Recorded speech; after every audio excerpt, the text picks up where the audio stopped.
This is Spreaker Web Radio.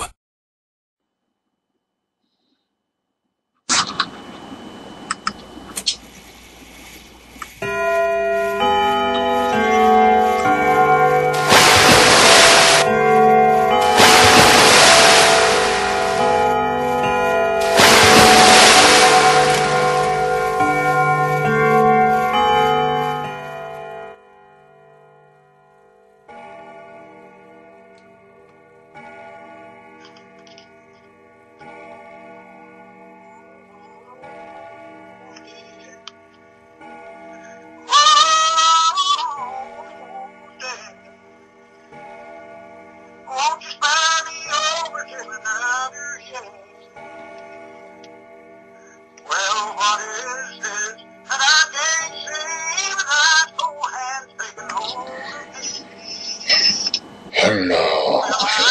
It is time again to step through the veil between the worlds, and step into the graveyard. And it is your host, the ghost that walks in the graveyard.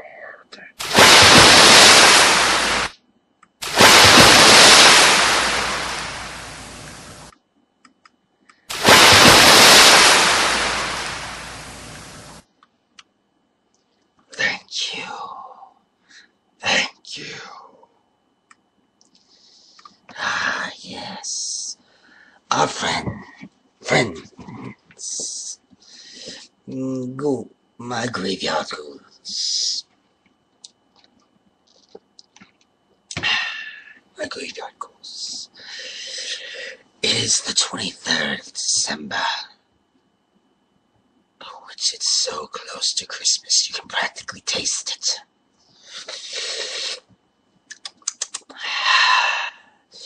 But I believe we have a story to continue with. After all good stories must continue until their end. Remember this. As I said before, remember, everything wondrous must come from this. In order to know, but before it does, you must know Marley was dead to begin with, as dead as a doornail. But that was told last night. Now we continue. Let us set the scene for the next chapter in Charles Dickens' A Christmas Carol. Awakening in the middle of a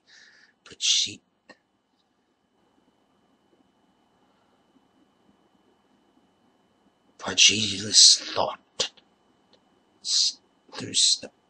snore, and sitting up in bed to get his thoughts together, Scrooge had no occasion to be told that the bell was again upon the stroke of 1.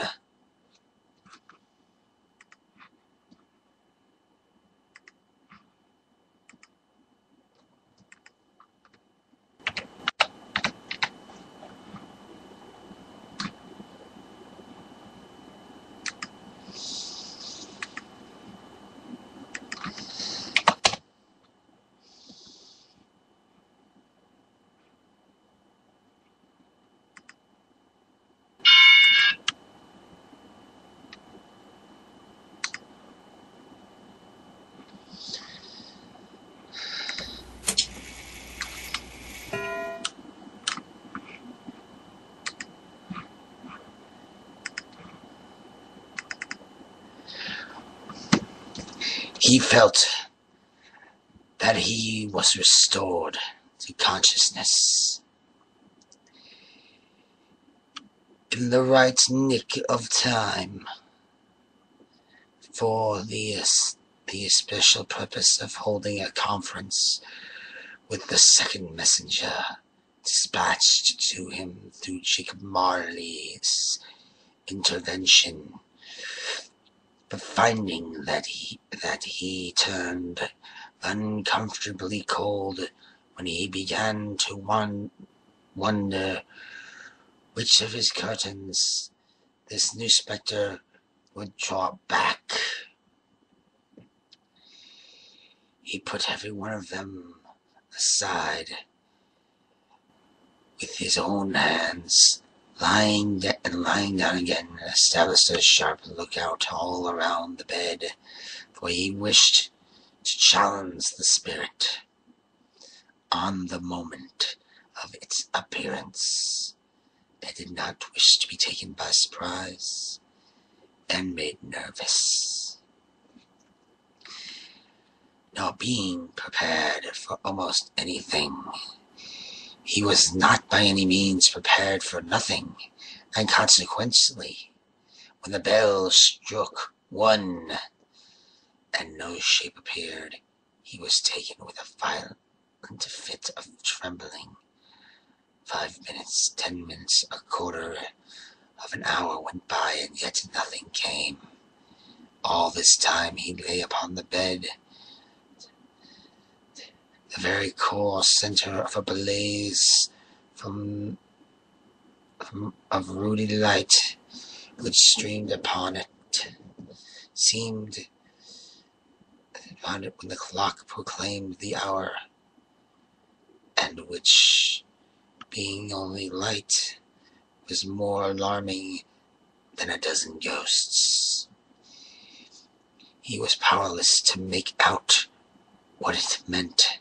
At last, however, he began to think as you or I would have thought first, for it is always the person not in the predicament who knows what ought to have been done in it, and would unquestionably have done it too. At last, I say, he began to think that the source and secret of the ghostly light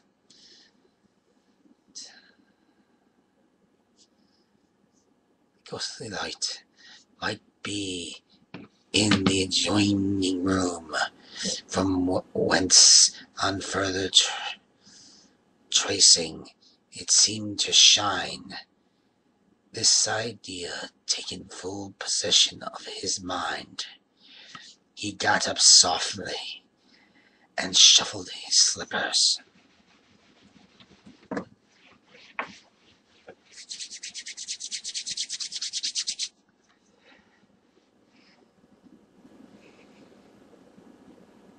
To the door. The moment Scrooge's hand was on the lock, a strange voice called out to him by name, and bade him to enter. He obeyed. It was a room.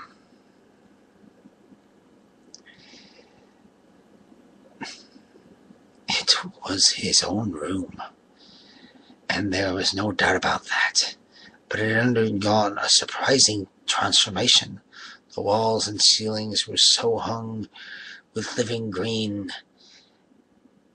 that it looked a perfect grove. From every part of which bright gleaming iris glistened, the crisp leaves of holly, mistletoe, and ivy reflected back the light, as if so many little mirrors had been scattered there, and such a mighty blaze went roaring up the chimney in a dull perfection of the hearth. Petrification, and never known in Scrooge's time, or Marley's, or for many and many a winter season gone, heaped up on the floor to form a kind of throne, were turkeys, geese, game, poultry, bone, great joints of meat, sucking pigs, long wreaths of sausage, mince pies, plum pudding, barrels of oysters,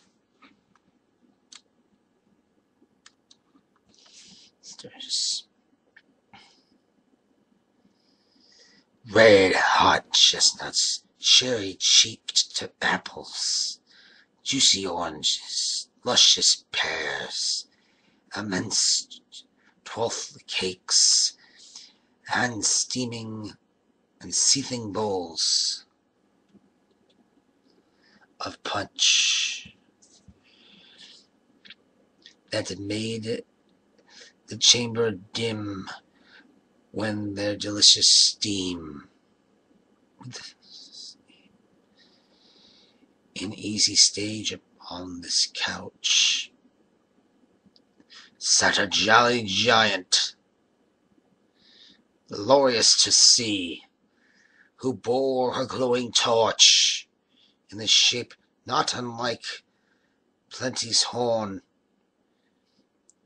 and held it up, high up, to shed its light on Scrooge. So he came peering round the door. "Come in and know me better, man." Scrooge entered timidly and hung his head before the spirit. He had not dodged. It was not the dogged Scrooge he had been, and thought the spirit's eyes were clear and kind. He did not like to meet them. "I am the ghost of Christmas present. Look upon me."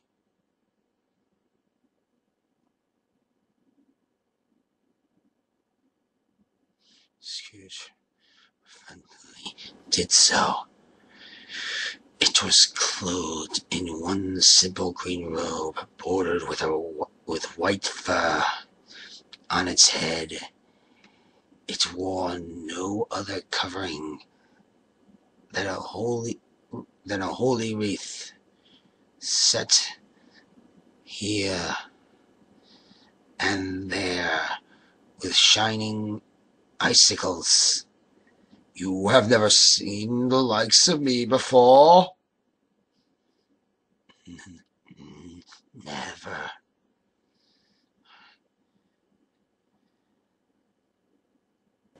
"Have never walked forth with the younger members of my family?"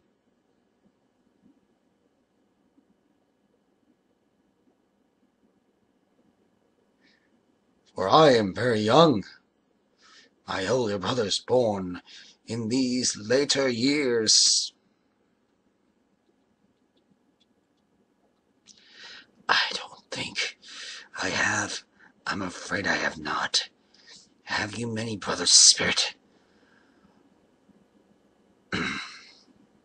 "More than 1,800.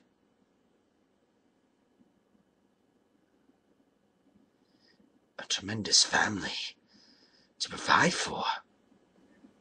Spirit, conduct me where you will. I went forth last night on compulsion, and I learnt a lesson which is working now. Tonight, if you have aught to teach me, let me profit by it."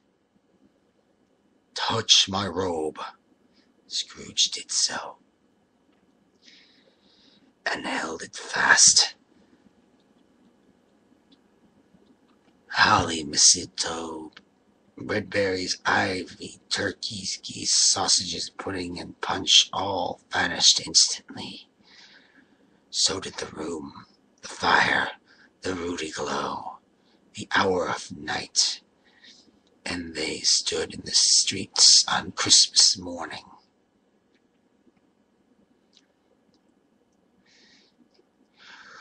Where the people made a rough but brisk and not unpleasant kind of music in scraping the snow from the pavement in front of the dwellings,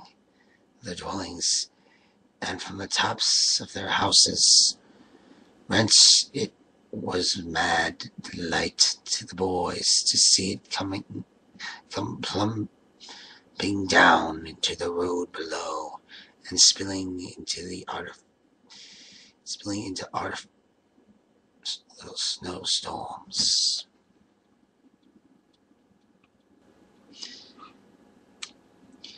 I'll continue when we come back. That sound more like everyone else than anyone else. Hey, alright, it's Kip Casper.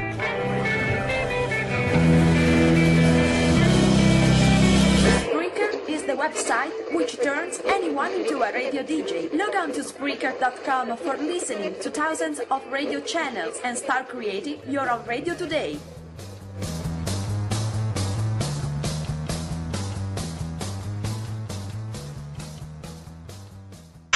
And we're back. The house fronts looked black enough, and the windows blacker,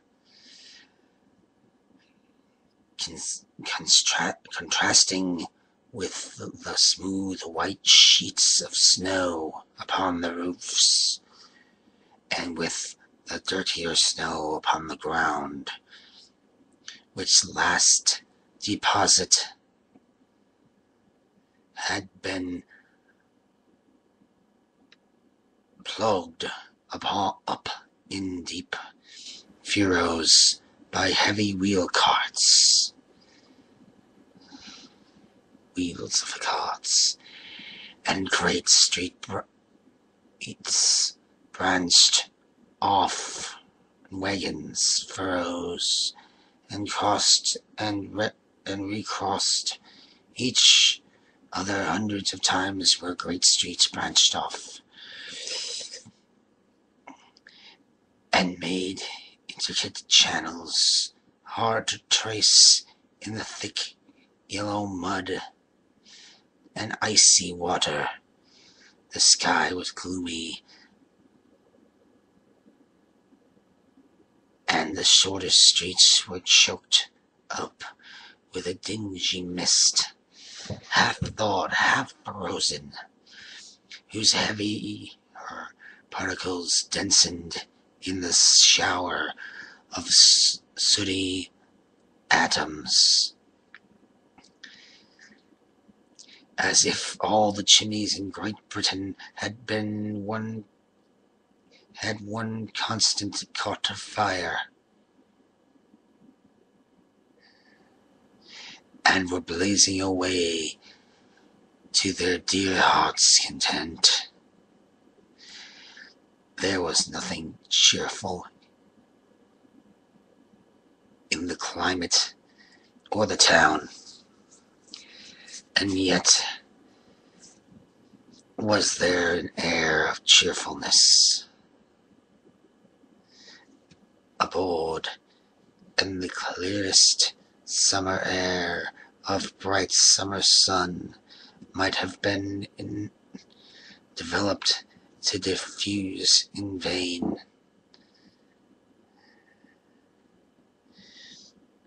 For the people who were shoveling away the keeps on their housetops,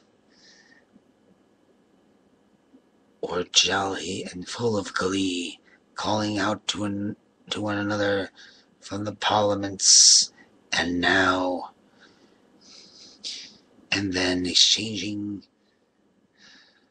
factitious snowballs,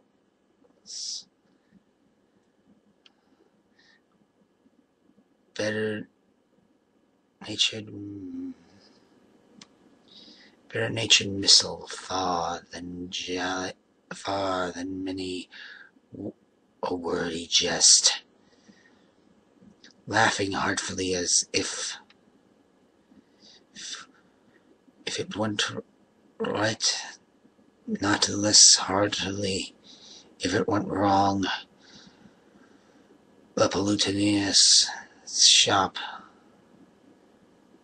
the Palatier's shop, were still half open, and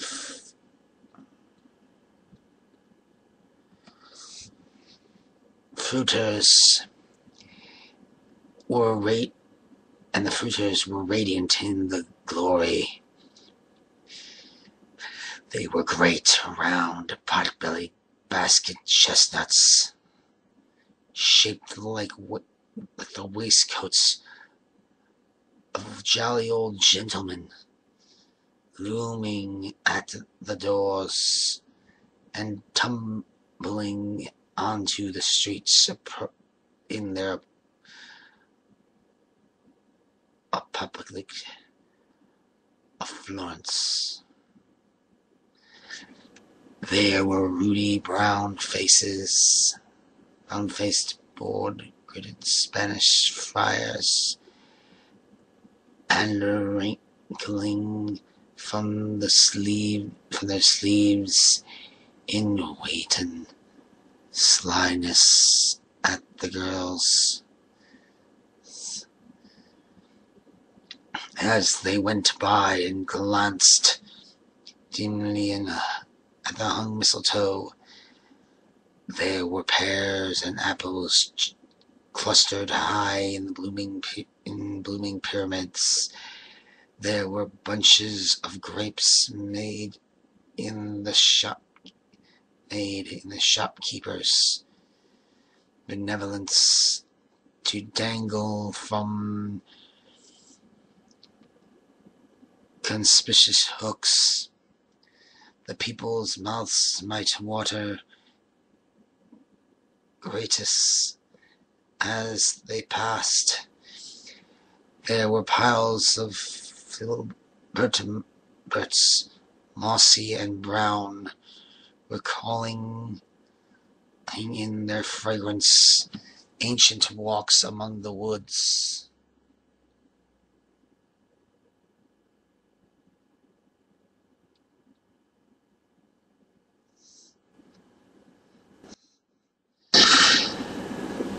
Grocers. Oh, the grocers nearly closed, with perhaps two shutters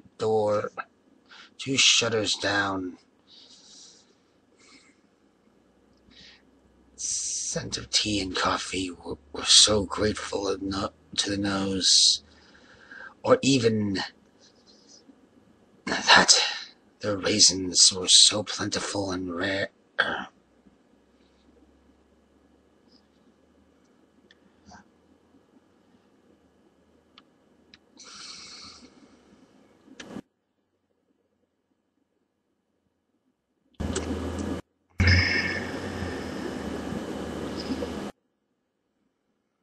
While all so hurried to eat, so eager in hopeful promise that the day that they tumbled up against each other at the door, crashing their wicker baskets wildly, and left their purchases upon the counter, and came running back to fetch them, and committed hundreds of these little mistakes in all best humor possible. Well, the grocer and his people were so frank.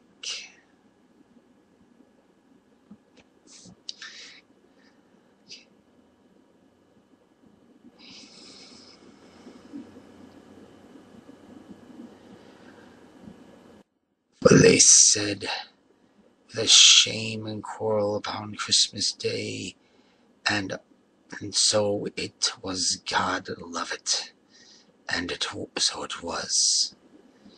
In the time the bells ceased, the bakers were shut, showering forth all these dinners and the progress of their cooking in the thawed blotch of wet above the baker's oven, where the pavement smoked as the stones were cooking too.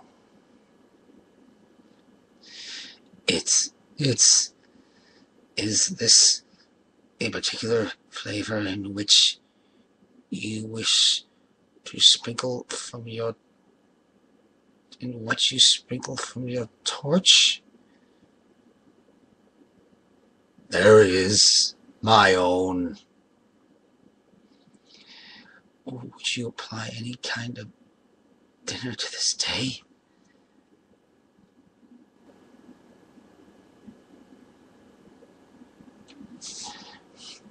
To any kindly given to poor one most.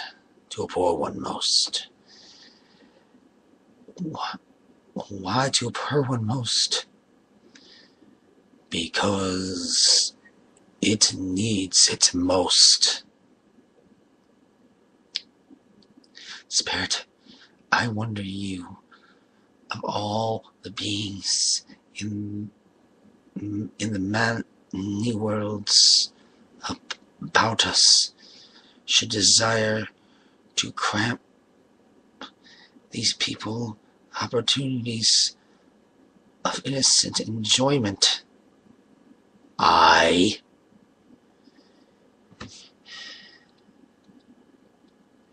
You would deprive them of their means of dining every seventh day, offer them only one day on which it can be said to dine with all, wouldn't you?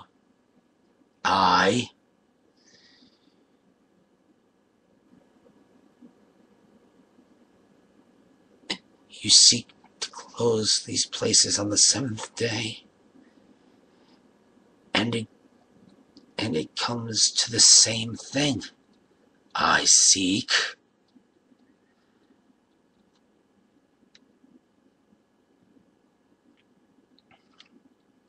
Forgive me if I am wrong, and it has been done in your name, or at least in that of your family. There are some upon this earth of yours who lay claim to know us, and who do their deeds of passion and pride, ill will, hatred, envy, bigotry, and selfishness in our name,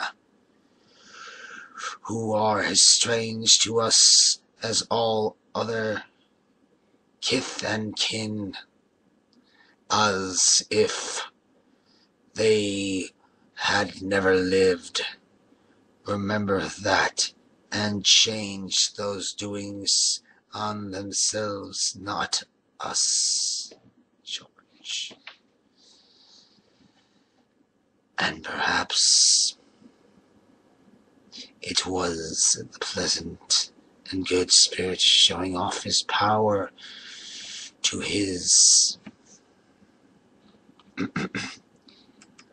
We'll be back with the next part.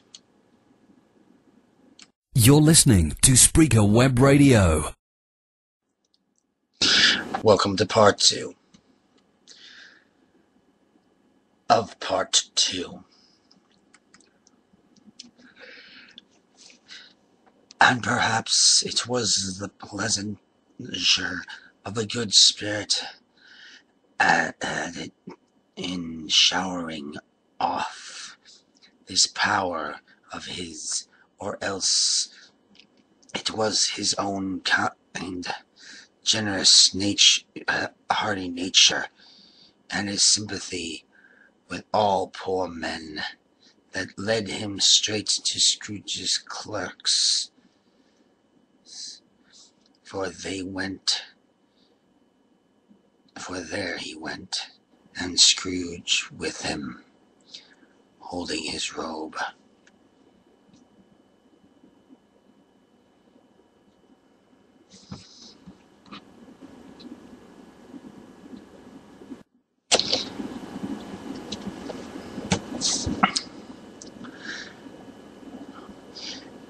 And on the threshold of the door, the spirit smiled and stopped to bless Bob Cratchit's dwelling with the sprinkling of his torch. Think of that. Bob had but 15.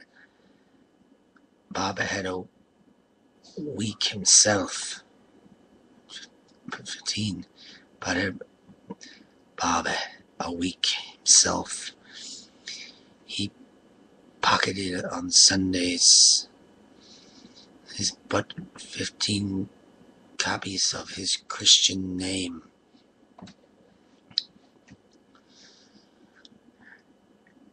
And yet the ghost of Christmas present blessed his 4-roomed house. Then up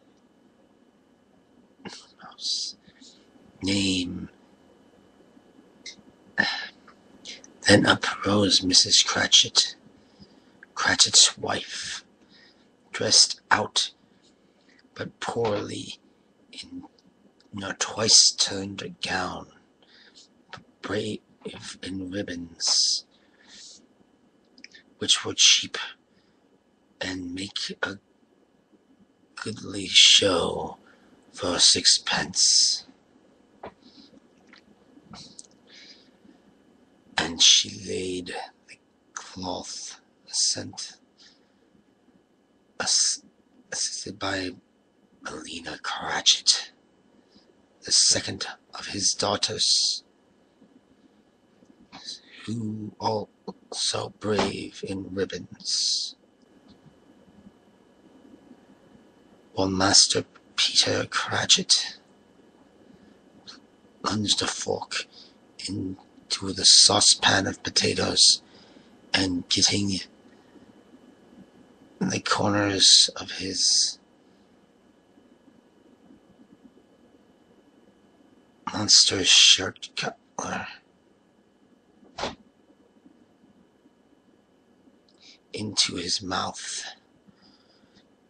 rejoiced to find himself so gently attired.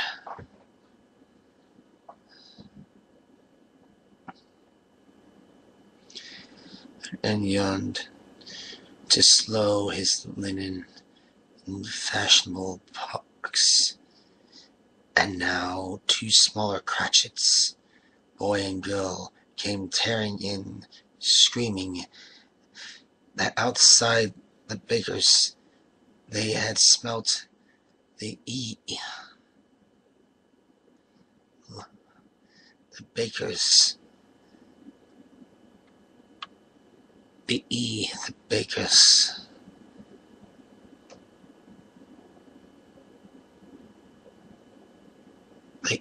the girl, the bakers, they had smelt the goose and known it was for their own, and basking in its luxurious thoughts of sage and onion, the young Cratchits danced about the table and exhaled Master Peter Cratchit to the skies, while he blew the fire until the slow potatoes bubbled up and knocked loudly on the saucepan lid to be let out and peeled.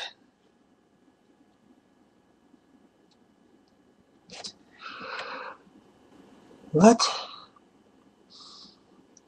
was ever got your precious father there then, and your brother Tiny Tim and Martha? Weren't until as late Christmas Day by half an hour. Here's Martha, Mother. Here's Martha. Hurry.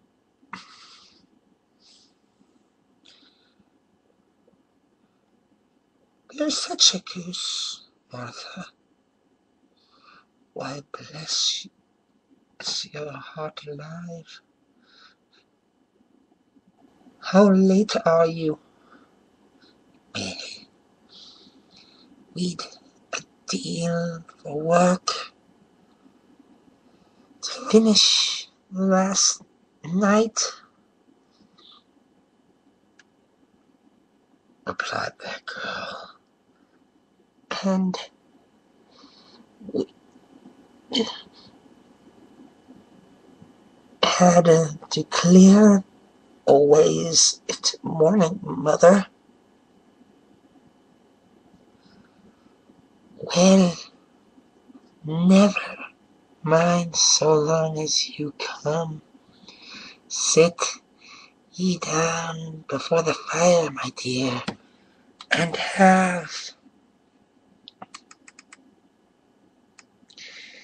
a warm Lord bless ye. No, Father's coming. Hide, Mother, hide. So Martha hid herself. In came little Bob, the father, with at least 3 feet of comfort, the exclusive fringe hanging down before him.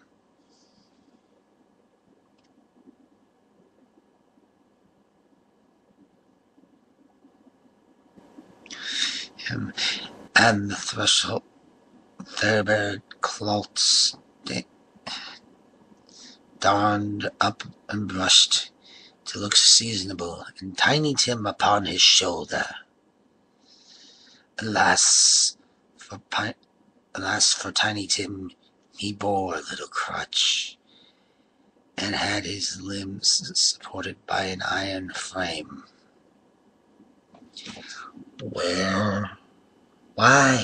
Where's Martha? Not coming. Not coming? Not coming upon Christmas Day?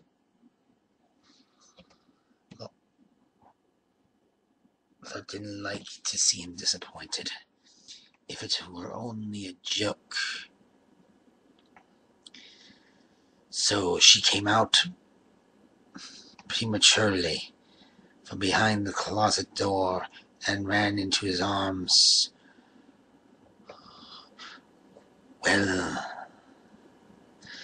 the 2 young Cratchits hustled Tiny Tim and bore him off into the wash house, that he might hear the pudding singing in the copper.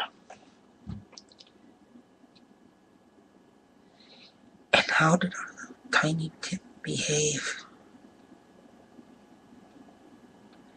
As good as gold, and better. Somehow he gets thoughtful sitting by himself. So much, and thinks the strangest of things you ever heard. He told me coming home that he hoped the people saw him in the church, because he was a cripple, and it might be pleasant of them to remember upon Christmas Day, who made lame beggars walk and blind men see. Spirit, tell me, will Tiny Tim live? I see a vacant seat in the poor chimney corner, and a couch without an owner, carefully preserved. If these shadows remain unaltered by the future, the child will die. No. Oh no, kind spirit. Say he will be spared. If these shadows remain unaltered by the future, none other of my race will find him here. then if he be like to die, he had better do it and decrease the surplus population.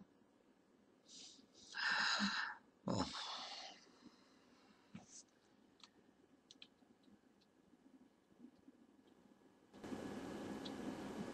Man, if man you be in heart, not admit, forbear the wicked can't, until you have discovered what the surplus is, and where it is, you will decide what men shall live and what men shall die. It may be that in the sight of heaven, you are more worthless than less fit to live than millions like this poor child. O God, to hear the insect up on the leaf pronouncing on the too much life among his hungry brothers in the dust. His active little crutch was hurled upon the floor, and back came Tiny Tim before another word was spoken. Bob turned before the word was spoken, escorted by his brother and sister to his stool before the fire, and Will Bob turning his cuffs as if, poor fellow, they were capable of being made more shabby. Compounded some hot mixture into a jug with gin and lemons, and stirred it round and round, and put it on the hob to simmer. Master Peter and the two young Cratchits went to fetch the goose, which they soon returned, high Prussians. Turned in high procession, such a bustle and that might thought the goose the rarest of all birds. Cratchit made the gravy sing hot, and even Tiny Tim, excited by the two young Cratchits, bent on the table with his hand and knife, and feebly cried, "Hooray! Hooray!" There was never such a goose. There was never such a goose, Bob, he said. There was never such a goose. Bob said he didn't believe that there was ever such a goose cooked, ever plentiful.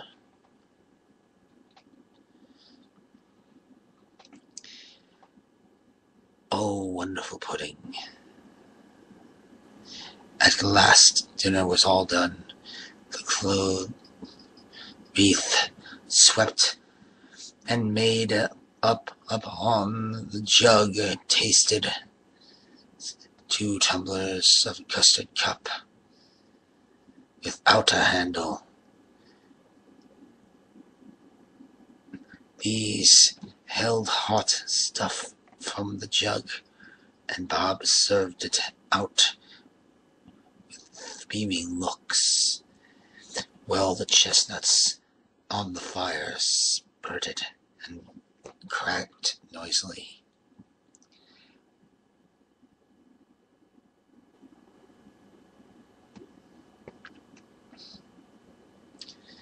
A very Merry Christmas, my dears. God bless us.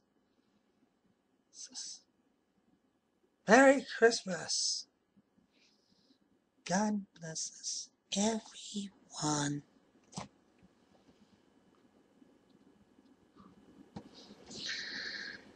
He sat very close to his father's side.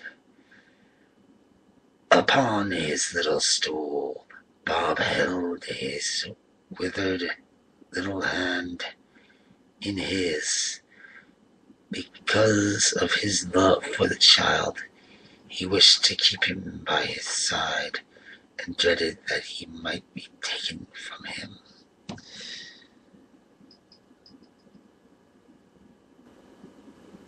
Mr. Scrooge, I give you Mr. Scrooge, founder of the feast. Founder of the feast, indeed. I wish I had him here.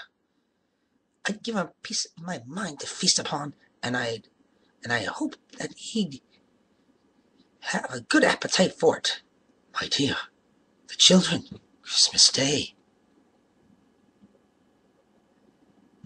It should be Christmas Day, I am sure, on which one drinks to the health of such an odious, stingy, hard, unfeeling man as Mr. Scrooge. You know he is, Robert. Nobody knows it better than you, too, poor fellow. My dear, Christmas Day. I'll drink to his health for your sake, and the day's, not for his. Long life to him. A Merry Christmas and a Happy New Year. You've been very merry and very happy, I have no doubt. The children drank the toast after her. It was the first of their proceedings, which no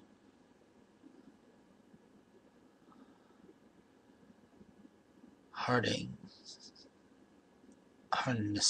Tiny Tim drank all it last of all, but he didn't care. 2 pence for it. Scrooge was the ogre of the family. The mention of his name cast a dark shadow of plenty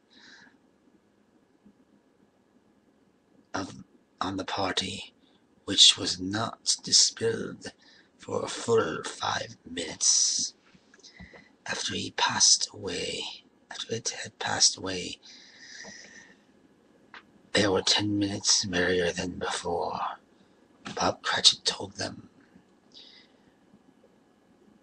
Bow, he had a situation in his eye for Master Peter, which would bring in, if obtained, full of 5-6 pence a week. 2 young Cratchits laughed tremendously at the idea of Peter being a man of business. Peter himself looked thoroughly the fire in his collars, as if he was urged what particular investment he should favor. When he came into the receipt of that brilliant outcome,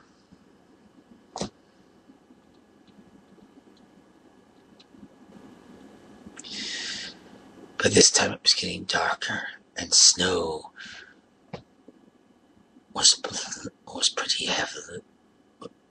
heavily. And as Scrooge and the Spirit went along the streets, the brightness of the road, of the roaring flames in the kitchen parlors and the sorts of rooms, here the flickering blaze showed preparations for a Steam dinner. A cozy dinner. Glow.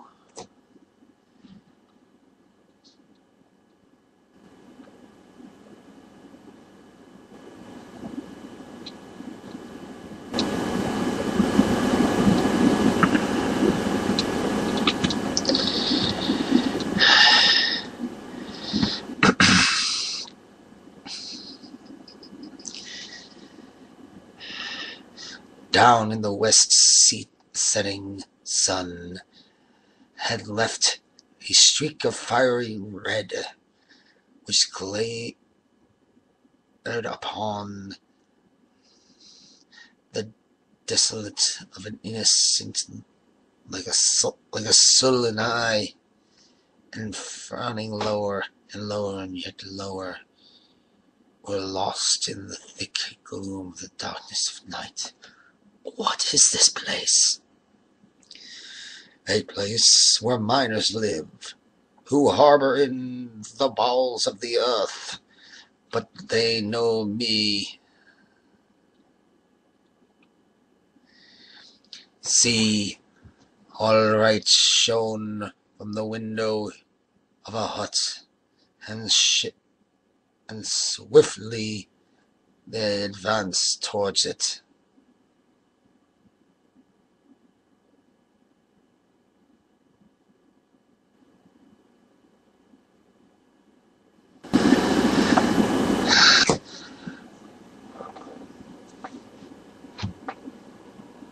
Swiftly they advanced towards it, passing through the wall of mud and stone. They found a cheerful assembly around a glowing fire.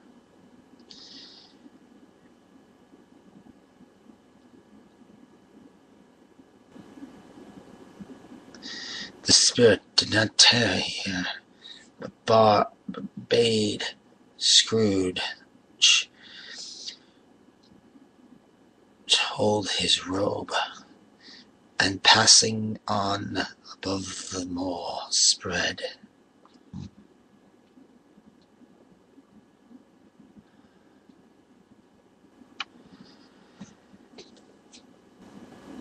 It was a great surprise to Scrooge, while listening to the moaning wind and thinking of unknown abyss, whose depth were secrets and profound as death. It was a great surprise to Scrooge, while this engaged, to hear a hearty laugh. It was much a great surprise to Scrooge to recognize it as his own nephew. When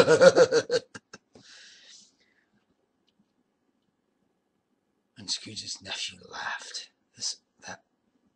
in this way, holding his sides, rolling his head, Scrooge's niece by marriage, laughed as heartily as he.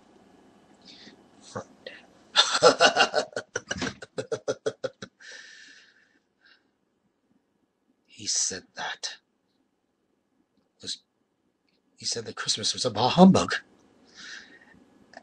As I live, he believed it too. More shame for him, Fred.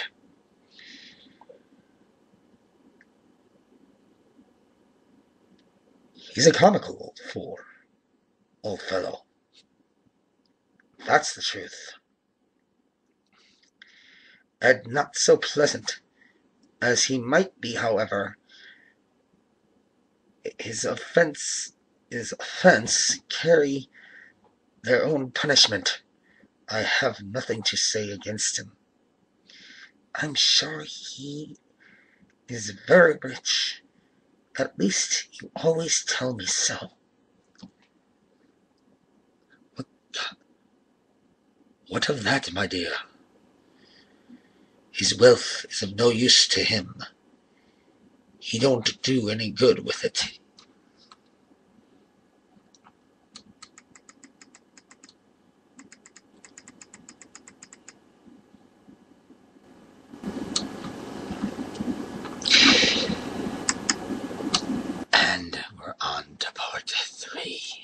This is Spreaker Web Radio. Hello, and welcome to part 3 of part 2 of A Christmas Carol, which is technically I lost count because part 1 is already posted, but nevertheless, let us begin from where we left off.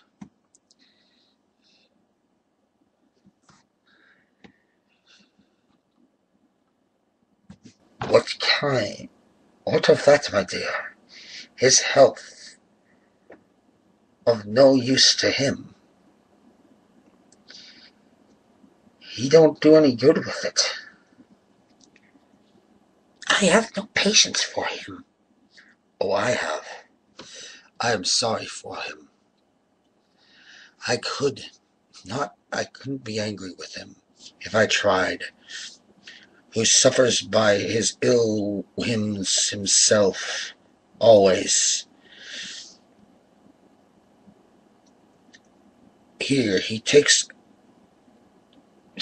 into his head to dislike us, and he won't come to dine with us. What's the consequence? He don't lose much a dinner.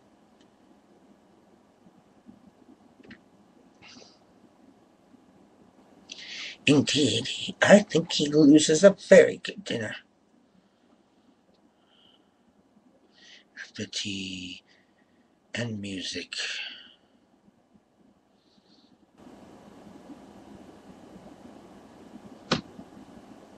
After tea,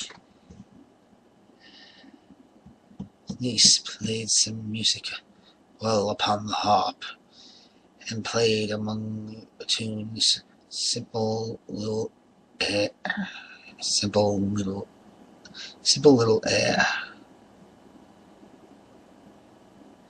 which had been familiar to the child who fetched Scrooge from the boarding house, as he had been reminded by the ghost of Christmas past.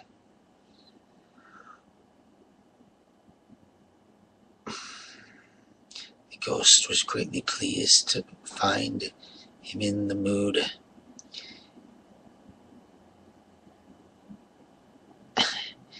and looked upon him with such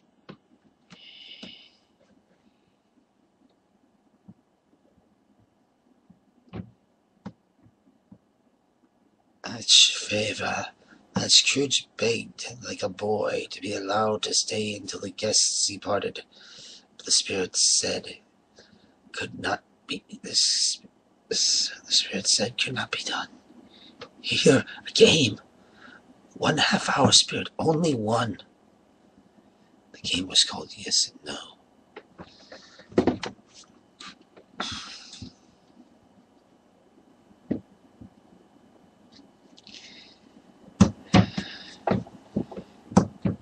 And was never killed in market. The brisk fire of questioning,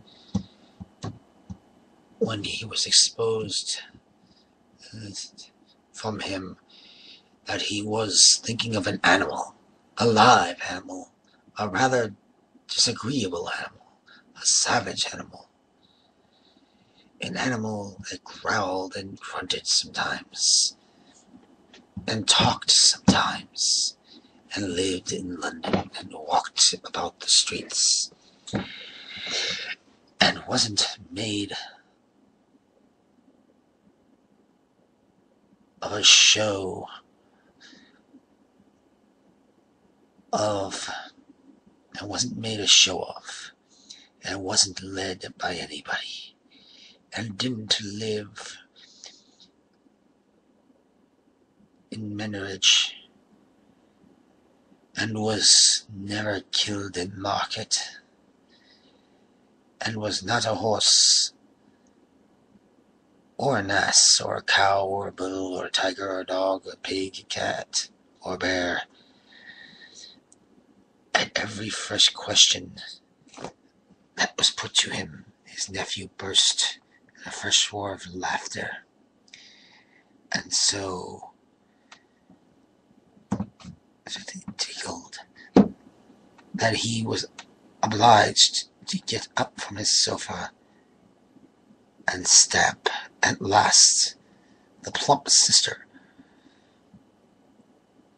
falling into a similar state, cried out, "I found out what it is! I know what it is, Fred. I know what it is." "What is it?" "It's your Uncle Scrooge." "He'd given us plenty of merriment, I am sure."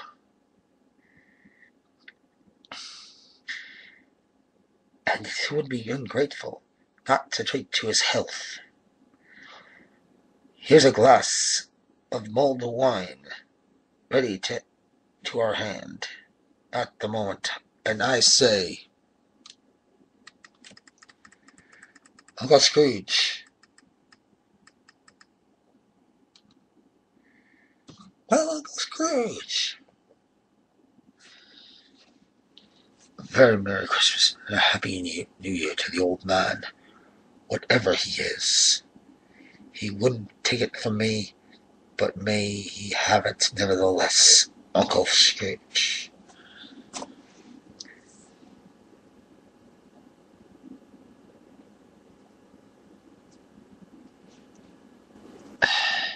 Scrooge had imperfectly become so gay and light-hearted that he would have pledged the unconscious company in return, and thanked them for an inaudible speech if the ghost had given him time. But the whole scene passed.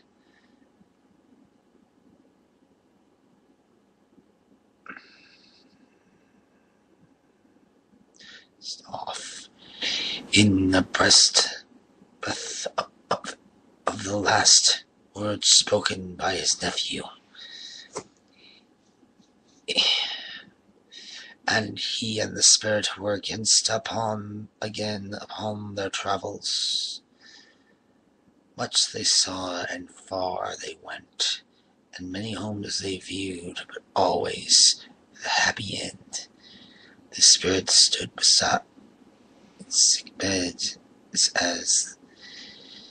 and they were cheerful.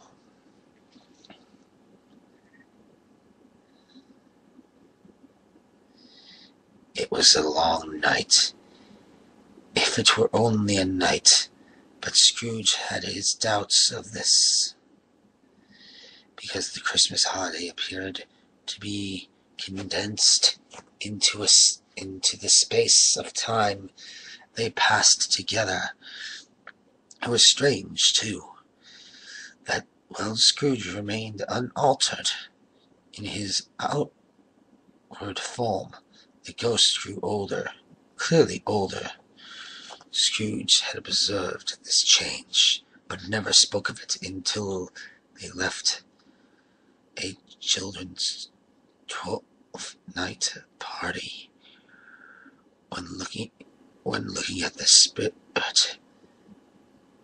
as they stood together in an open place, he noticed its hair was gray. "A spirit's life so short. My life upon this globe is very brief. It ends tonight." "Tonight?" "Tonight at midnight. Hark! The time is drawing near." "Forgive me if I am not justified in what I ask, but I see something strange, not belonging to yourself, protruding from your skirt. Is it a foot or a claw?" "It might be a claw, for the flesh there is upon it. Look here." From the folds of his robe, it brought two children, wretched, adjacent, frightful, hideous, miserable. They kneeled down at his feet and clung upon the outside of his garment. "Oh, man, look here! Look! Look down here!"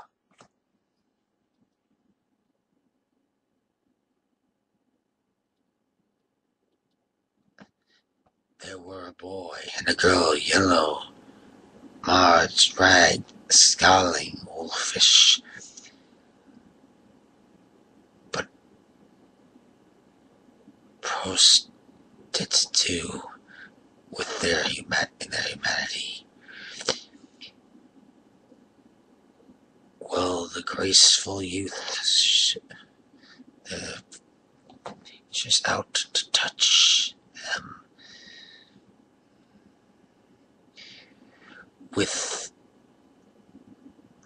Out and touch them with the freshest tints, a stale, shriveled hand, like that of age, and pinched and twisted them and pulled them into shreds. Angels might have sat, enthroned devils lurked, and gnarled out menacing. No change, no degeneration, no provisions of humanity in any grade. Thought all the misery of the wonderful creation. He is as monsters, half so horrible and dread. Scrooge started back, appalled, having them shown to him. In this way, he tried to say they were fine children, but the words choked themselves rather than be parties to life, such an enormous magnitude. Spirit, are they yours? They are man's. And they cling to me, appealing from their fathers. This boy is ignorance, this girl is want. Beware them both, and all of their degree. But most of all, beware this boy, for on his brow I see written, which is doom, unless this writing be erased. Have they no refuge, no resource? Are there no prisons, no workhouses? Scrooge looked around him for the ghost, and he saw it not. As the bell struck 12, as the last stroke of 12 ceased to vibrate, he remembered the prediction of old Jacob Marley. Eyes beheld, and lifting his eyes, beheld a solemn phantom, draped and hooded, coming like a mist along the ground towards him.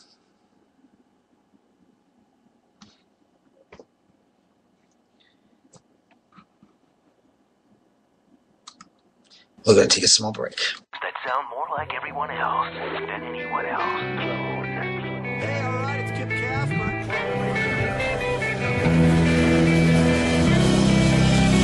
Spreaker is the website which turns anyone into a radio DJ. Log on to Spreaker.com for listening to thousands of radio channels and start creating your own radio today.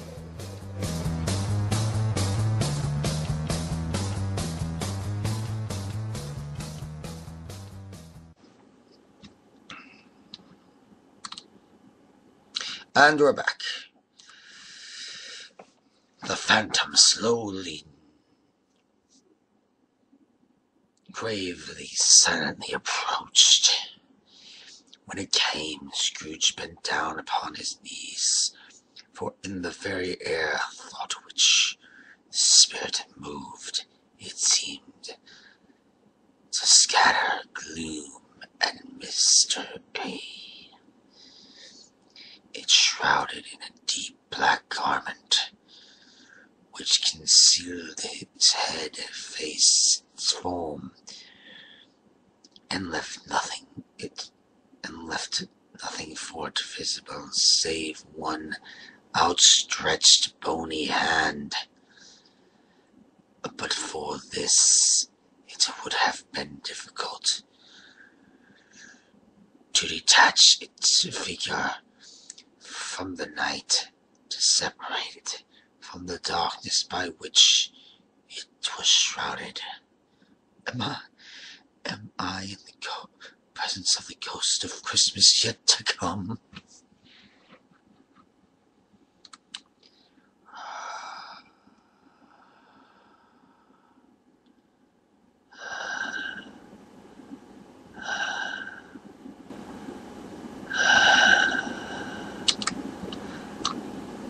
No sound came from the spectre. You are to show me shadows of things that have not happened yet, but will happen in time for us. Is that so, spirit? Again, no sound.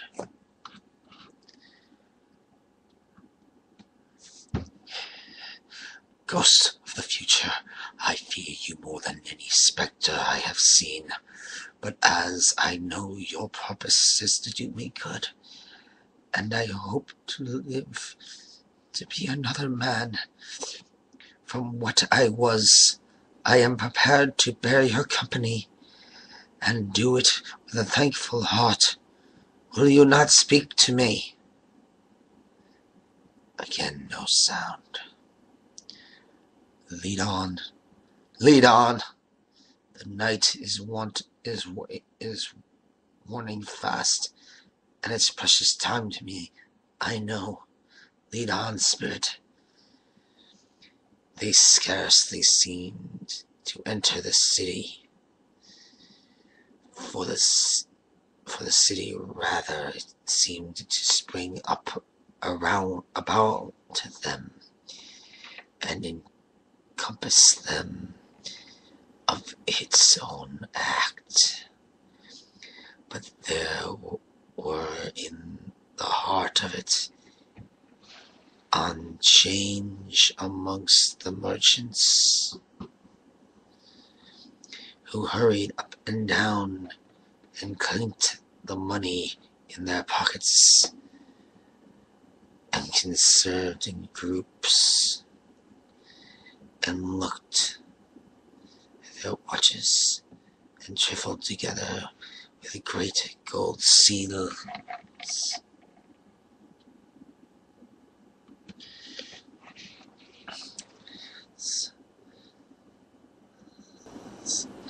And so forth.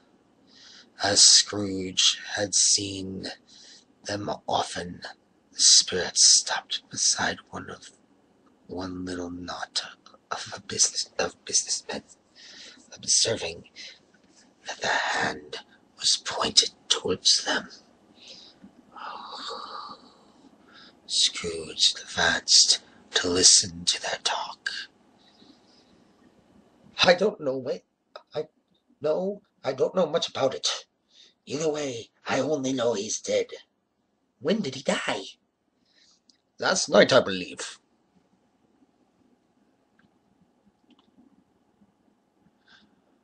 Why, what was the matter with him? I thought he'd never die. God knows. What has he done with his money? I haven't heard. Left it to his company, perhaps. He hasn't left it to me. That's all I know. It's likely to be a cheap funeral.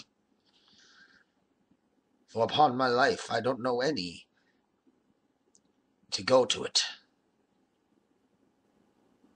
Suppose we make a party and volunteer. I don't mind going, if lunch is provided. But I must be fed if I make one.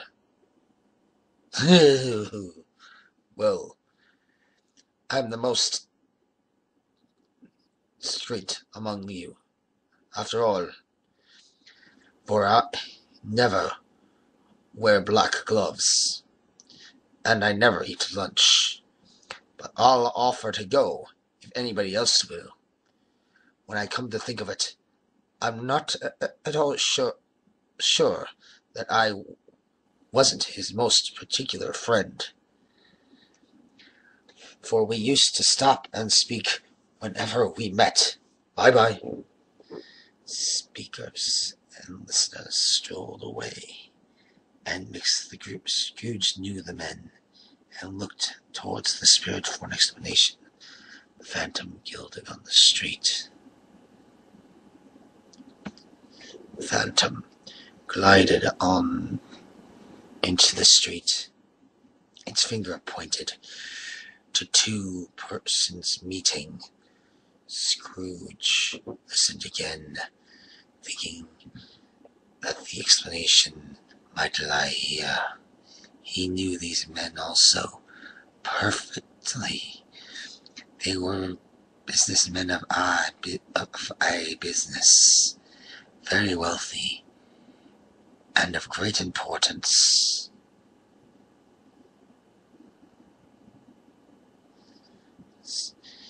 He had made a point of always standing well in their esteem, in a business point of view. That is, strictly in a business point of view. How are you? How are you? Well, old Scratch has got his own at last, hey. I'm so cold. So I'm told. Cold, isn't it? Seasonable time of year.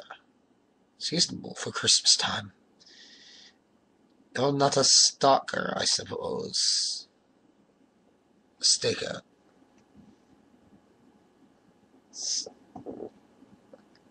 You're not a skater, I suppose. No. Something else to think of. Good morning. Not another word.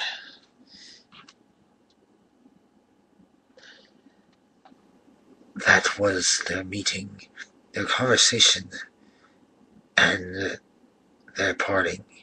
He looked about, in very particular of his own image. But another man stood in his accustomed corner, and thought the clock pointed to his usual time of day for being there. He saw no likeness of himself among the multitudes of that poured in through the porch. It gave him a little surprise. However, he had been evolving in his mind a change of life, and thought and hoped he saw his new-born resolutions carried out in this. They left in a busy scene and went into an obscure part of town where Scrooge had never penetrated before.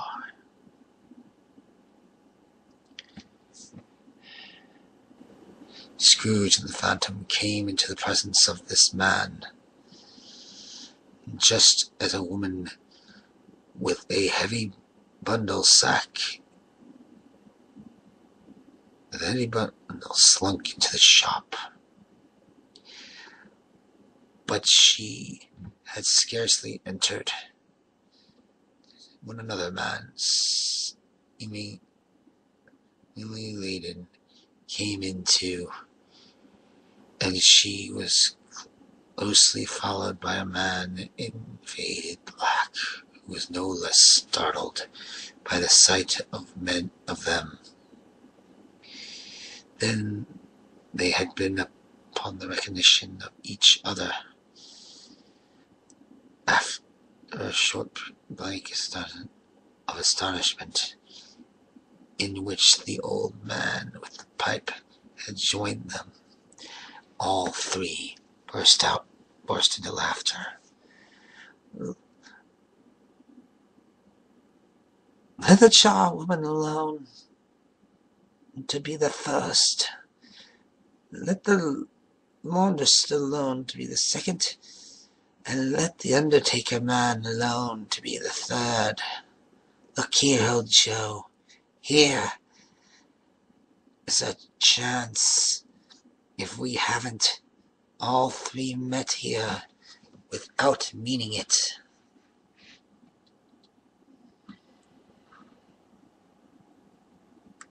And we'll begin part 4 next. You're listening to Spreaker Web Radio. Welcome to part 4.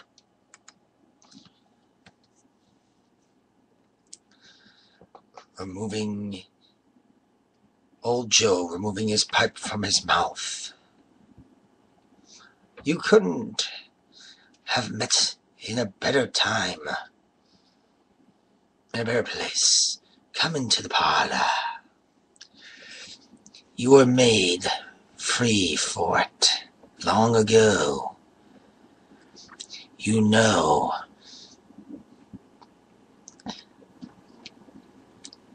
And the other two ain't strangers. Stop till I shut the doors of the shop. Ah, how it squeaks. There ain't such a rusty bit of metal in the place as its own hinges, I believe. I am sure there's no such old bones here as mine. We're all suitable to our calling.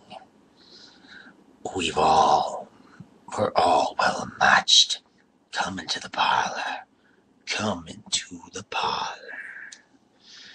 The parlor. The parlor was the space between the screen of rags. The old man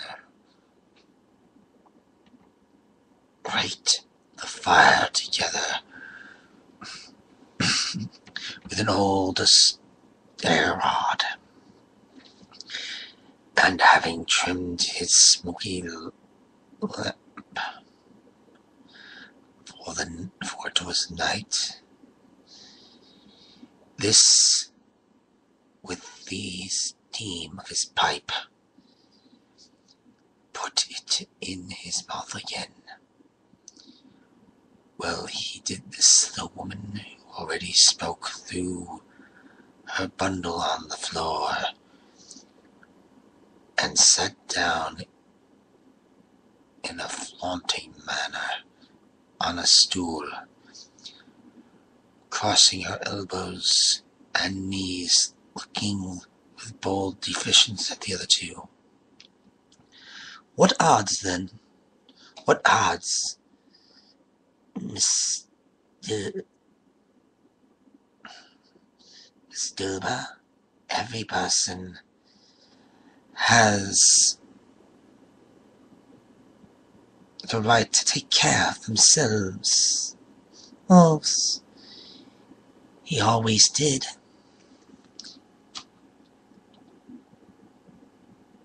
That's true. That's true indeed. No man more so.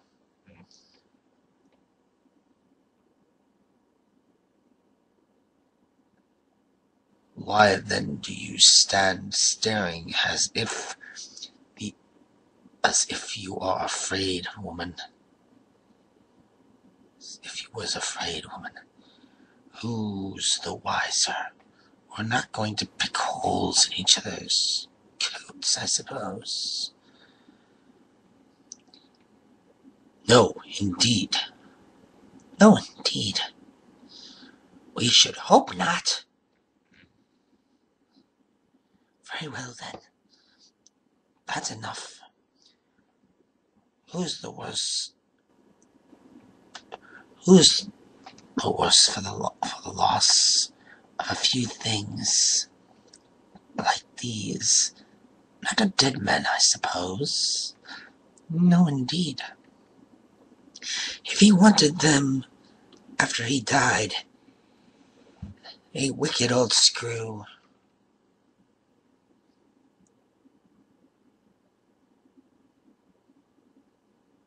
Why wasn't he natural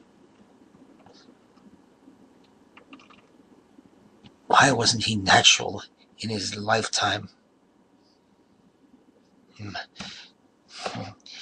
If he had been, he'd have somebody to look after him when he was struck with death, instead of lying gasping out his last there alone by himself.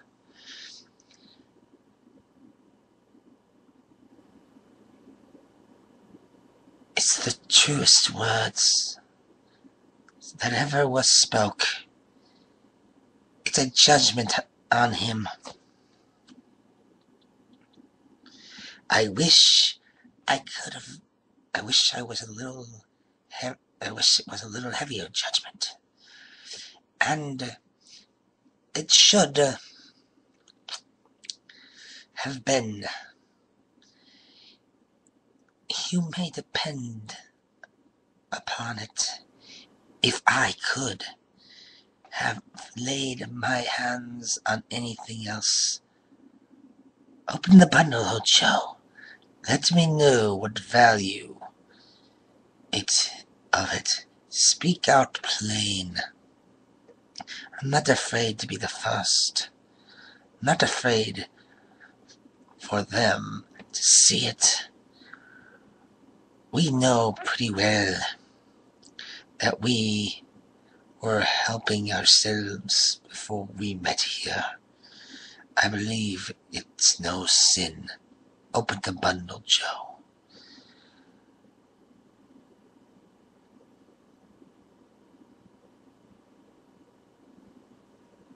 But the Kentley of her friends would not allow this, for the man in faded black mounted the bench first, and produced his plunder. It was not extensive. A seal or two, a pencil case, a pair of sleeve buttons, a brooch of no great value were all. There were several examined and appraised by old Joe, who chalked the sum. He was disposed to give for each.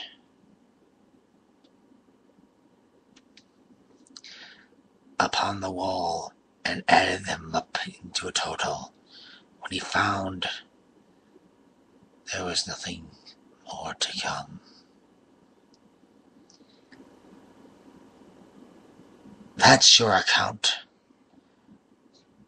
I wouldn't give another 6 pence if I was to be boiled for not doing it. Who's next? Miss Dilbert was next. Sheets, towels, a little wearing apparel, 2 fashioned silver teaspoons, a pair of sugar tongs, and a few boots. Her account was started on the wall, same manner. I always give too much to the ladies. It's a weakness of mine. And that's why I ruin myself. That's your account. If you asked me for another penny and made it an open question, I'd repent by being so liable as to knock off half a crown.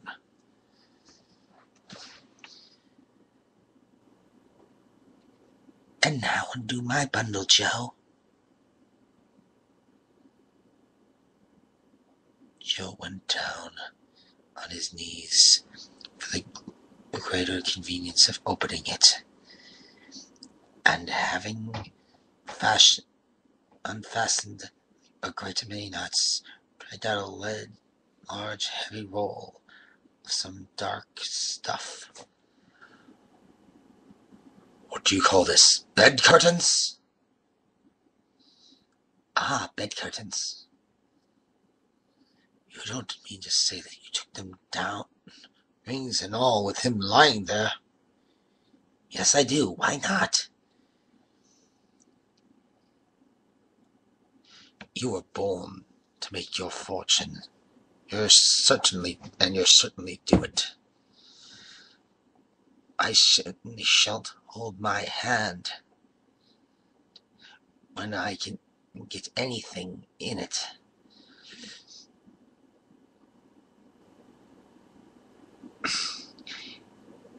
By reaching it out from the sake of such a man as he was. I promise you, Joe, don't drop the oil upon the blankets now. His blankets. Who else do you think? It isn't like he isn't likely to take cold where he's going, without them where he's going. Dare I say? I hope he didn't die of anything catching. Don't be afraid of that. I ain't so fond of his company, and I'd loiter about him for such things if he did. Ah, you may look through that shirt till your eyes ache. You won't find a hole in it, nor a threadbare place. It's the best he had, and a fine one too.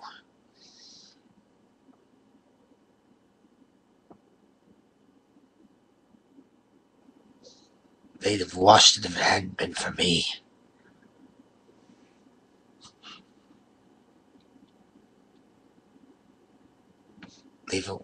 What do you call wasting of it? Putting it on him to be buried to be sure. Somebody was fool enough to do it, but I took it off again. If camo ain't good enough, calico ain't good enough for such a purpose. It isn't good enough for anything. It's quite as becoming to the body. He can't look uglier than he did in that one. Scrooge listened to this dialogue in horror, as they sat grouped about their spoil in the scanty light by the old man's lamp. He viewed them with a detention and disgust which could hardly have been greater, though they demons marketing the corpse itself. Ha ha! Ha! laughed the same woman when old Joe pronounced the final bag with money in it told out there are several gained upon the ground. In the end of it, you see, he frightened everyone away from him when he was alive to profit us when he was dead. Spirit, I see. The case of this unhappy man might be my own. My life tends that way now. Merciful heavens, what is this?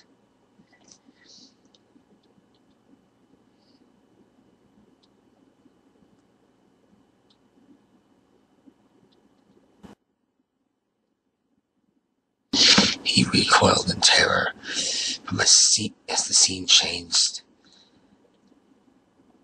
And now he almost touched a bed, a bare, uncurtained bed, on which, beneath a ragged sheet, lay someone covered up, which through it, though it was dumb, announced itself in awful language. The room was very dark, too dark to be observed with accuracy, though Scrooge glanced around it in obedience to a secret impulse, anxious to know what kind of room it was. A pale light rising in the outer air fell straight upon the bed, plundered a bit of it, and uncared was the body of this man. Scrooge glanced at the phantom. The cover was so carelessly adjusted, the slightest raising of its motion to the finger upon Scrooge's part would have disclosed the face. He thought of it, felt how easy it would be to do, and longed to do it, but no more power to withdraw the veil than to dismiss the spectre at his side.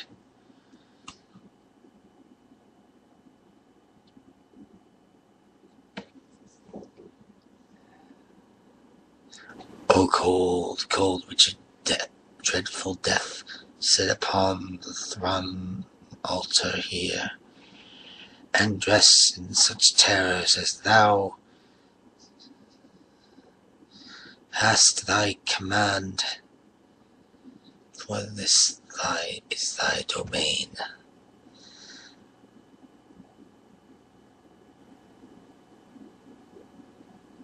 No voice pronounced these words in Scrooge's ear, and yet he heard them when he looked upon the bed. He thought that this man could be raised up now. What would his foremost thoughts? Avarice, hard-dealing, gripping cares may have brought him a rich end truly. He lay in a dark, empty house, with not a man, woman, or child to say that he was kind to me in this or that, and for the memory of one kind word I will be kind to him. A cat was tearing at the door.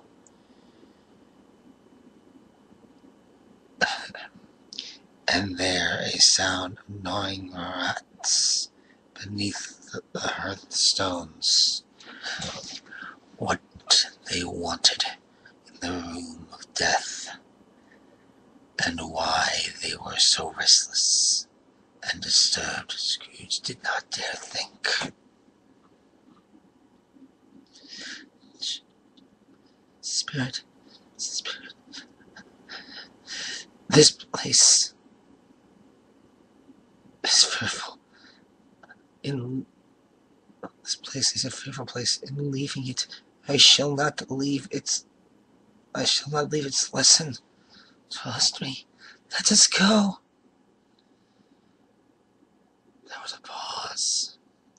I understand you, and I would do it if I could, but I have not the power, Spirit. I have not the power. There was a pause again. Scrooge was quite anguished.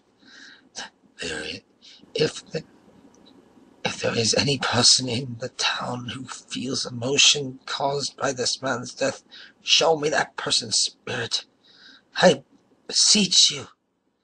The phantom spread his dark robe before him for a moment like a wing, and withdrawing it, revealed a room by daylight with a mother and her children were sitting where she was expecting someone. Anxious eagerness.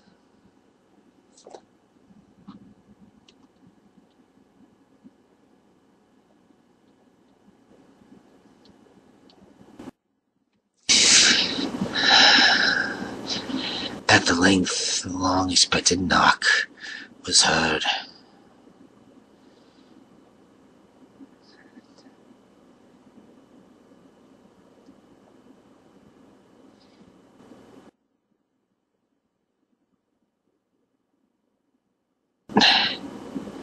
A woman hurried to the door and met her husband, a man whose face was careworn and disturbed and depressed.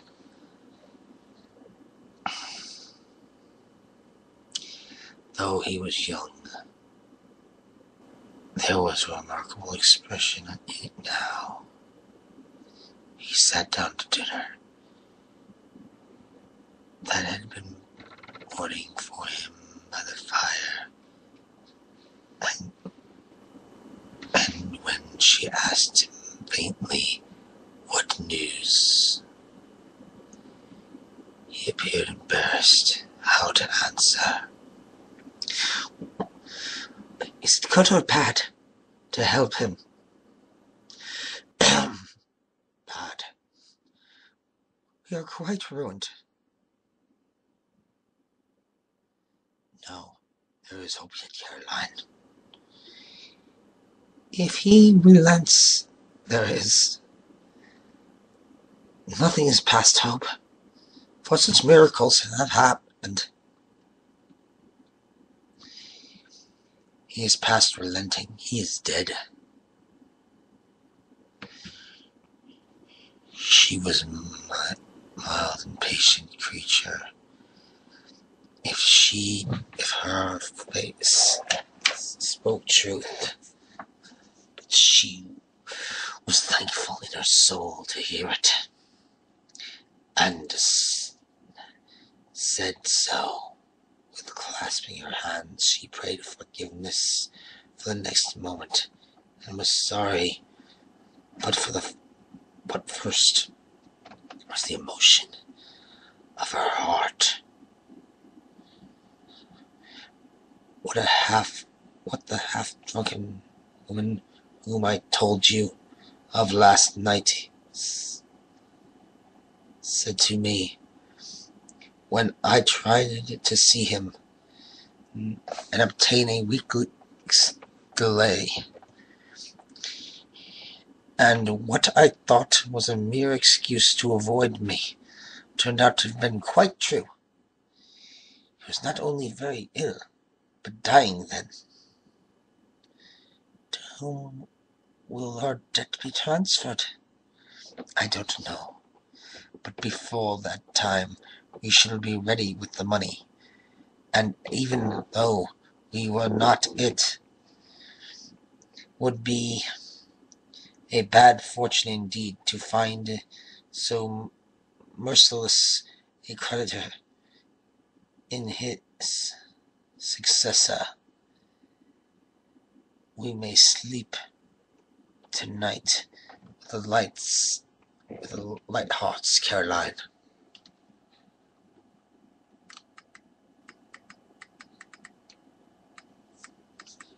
Yes, soften it as they would. Their hearts were lighter. The children's faces hushed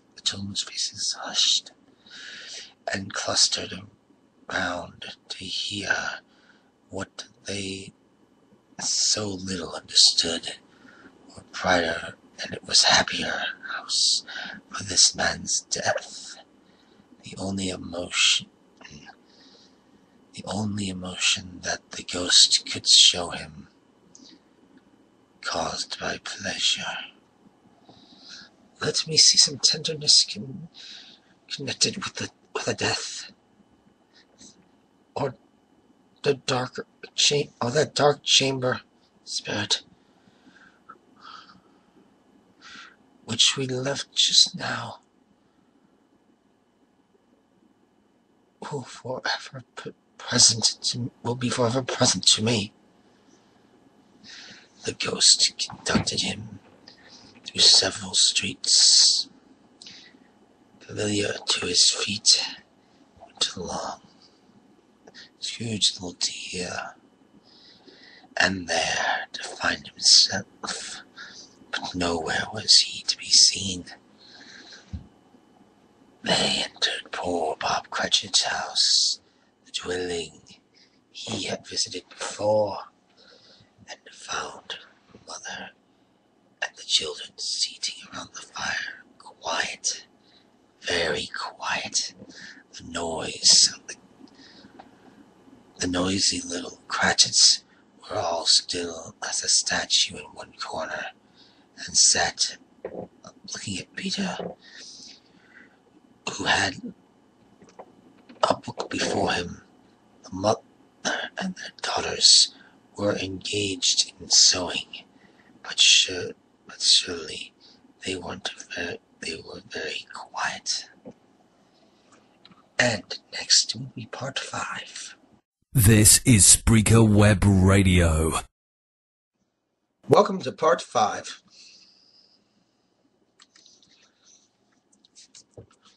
And he took Peter Cratchit sit straight, and he took a child, and sat him in the midst of them.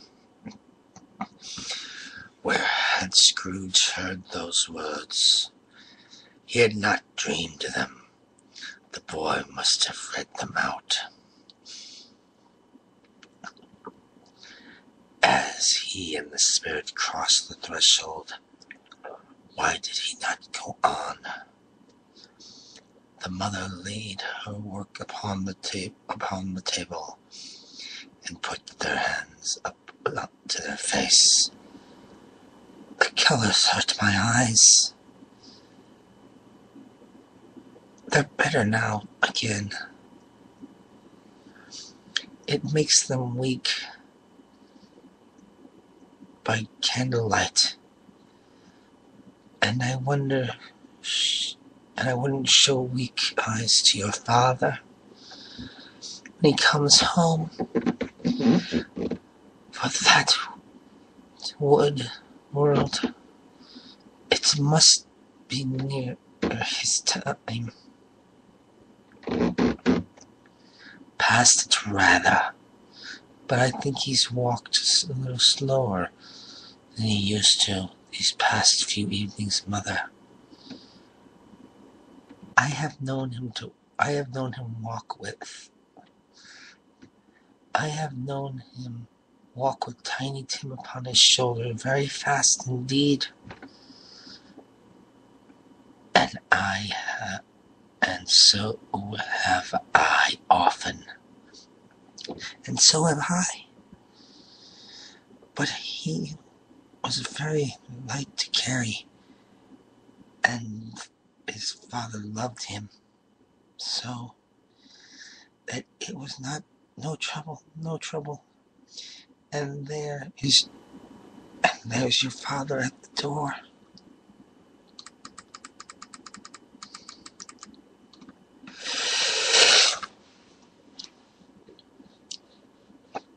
She hurried out to meet him, and little Bob in the in his comforter. He had need of it. Poor fellow came in. His tea was ready for him on the hob. The two young Cratchits got up upon his knees and laid each child a little cheek against his face, as if they said, "Don't mind it, father.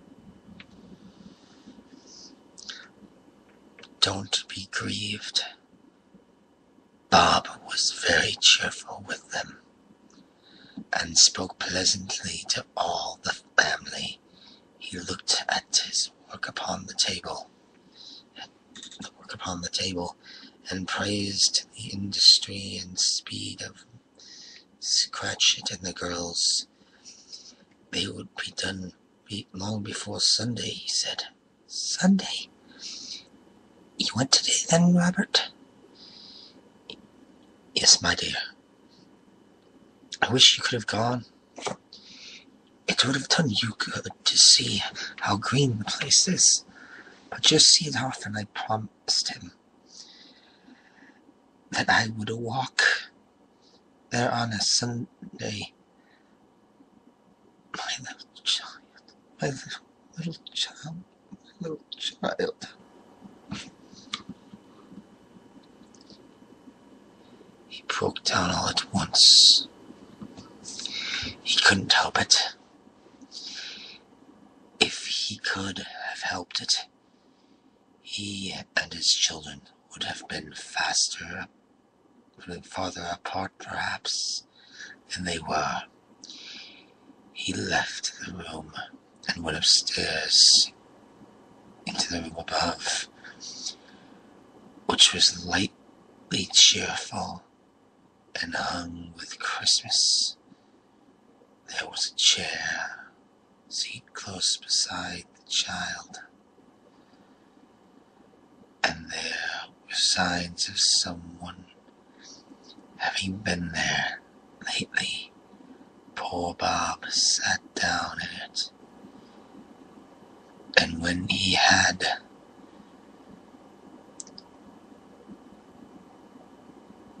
thought a little, he posed himself. He kissed the little face. He was reconciled to what happened, and went down again quite happy. They drew about the fire and talked. The extraordinary kindness of Mr. Scrooge, his nephew, whom he had scarcely seen but once, and who, meeting him in the street that day, had seeing that he looked just a little down, on which he is the pleasant-spoken gentleman ever heard. I told him, I'm heartily sorry for Mr. Cratchit, and heartily sorry for your good wife. If I can be of service to you in any way, he said, giving me his card. That's where I live. Pray, come to me. Now, it wasn't for the sake of anything he might be able to do for us, so much as for his kind way. That this is quite delightful. It really seems as if he had known our Tiny Tim and left with us and felt with us. I'm sure he's a good soul. You would be sure of it, my dear, if you saw and spoke to him.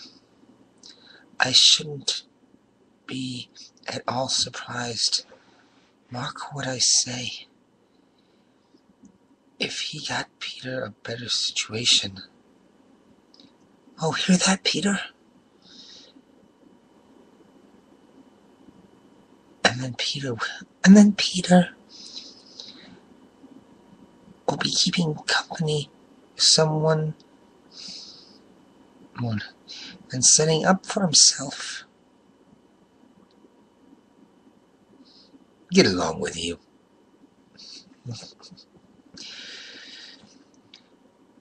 It's just as likely as not. One of these days, though, there's plenty of time for that, my dear. But however, and whenever we part from one another, I'm sure we shall none of us forget poor Tiny Tim. Shall we? Or the first parting that was among us. Never, Father. And I know my dears, that when we recollect how patient and how mild he was, although he was a little child, we shall not quarrel easily among ourselves and forget poor Tiny Tim in doing it. No, never, Father. I am very happy. Mrs. Cratchit kissed him. His daughters kissed him. The two young Cratchits kissed him. And Peter himself shook hands. Of Tiny Tim, the childish innocence was from God.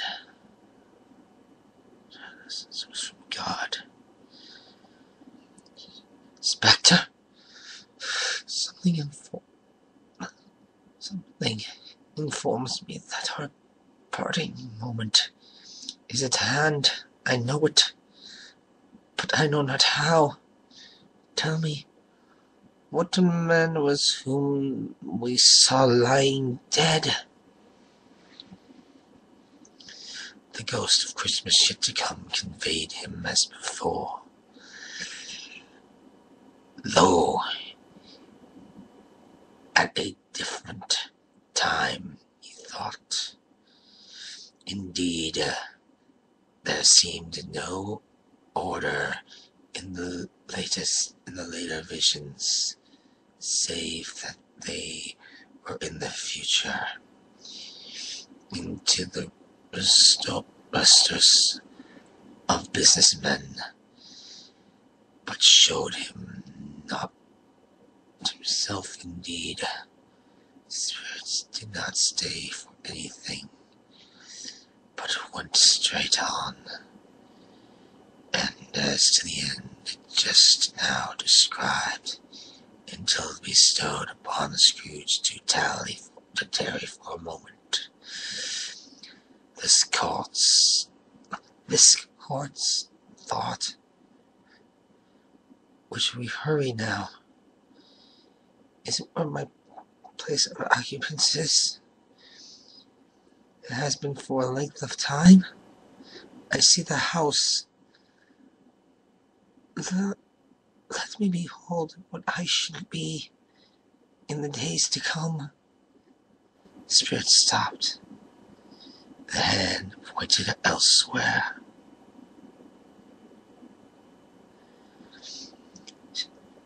The house is yonder. Why do you point away? Scrooge hastened into the window of his office and looked in. was an office still, but not his.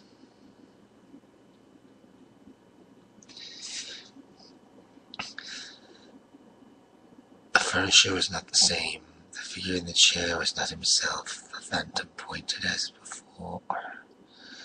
He joined it once again. And accompanied it till they reached an iron gate.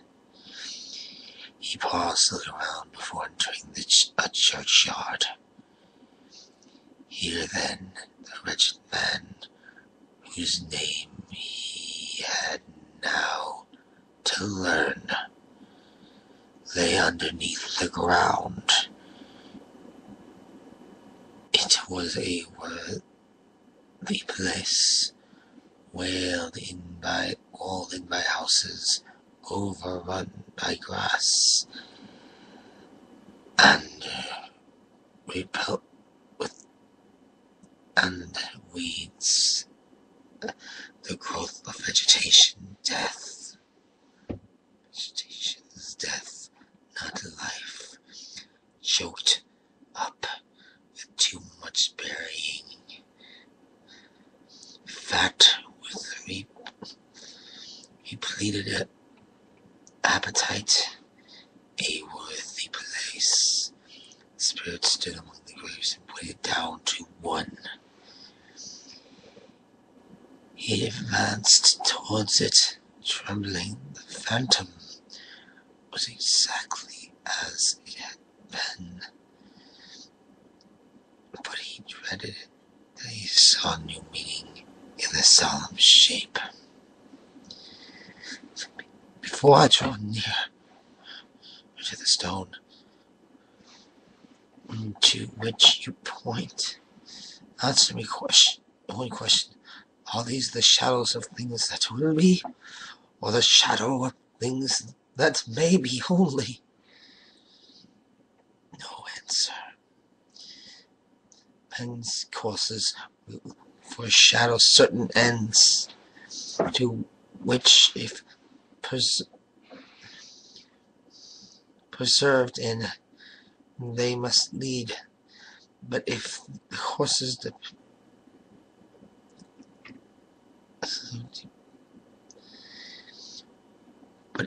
courses to be departed from, the end will change. Say it is thus, with what you show me. Again, there's no answer. Scrooge crept towards it, trembling.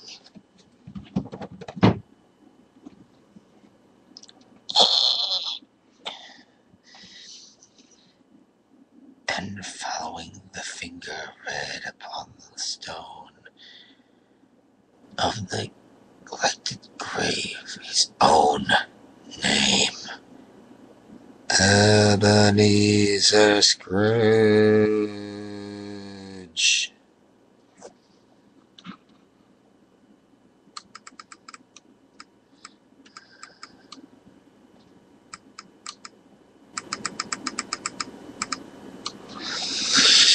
Upon his knees, Scrooge begged, Am I that man who lay upon the bed? No answer. No spirit. No, no, no. There was no answer. Scrooge grabbed the spirit's robe and clutched it tight. Spirit, hear me. I'm not the man I was. I will not be the man I must have been. Will not be the man I must have been. But for this intercourse, why show me this if... Why show me this if I am past all hope? There is no answer. Good Spirit,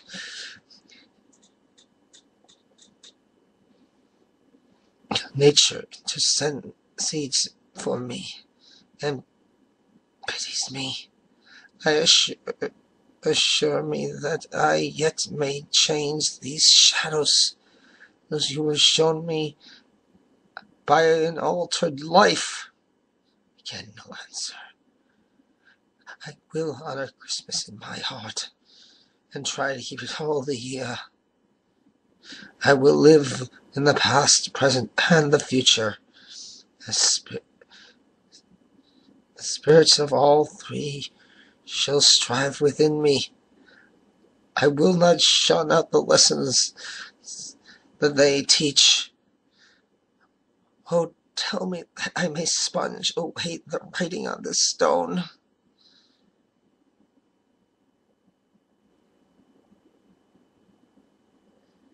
Holding up his hand in a last prayer to have his fate I reversed, he saw an alteration in it. The phantom's hood and dress. It shrunk, it collapsed, and dwindled down into a bedpost.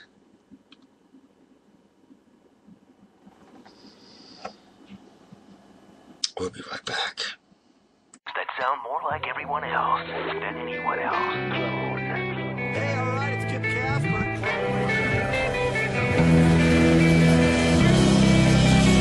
Spreaker is the website which turns anyone into a radio DJ. Log on to Spreaker.com for listening to thousands of radio channels and start creating your own radio today.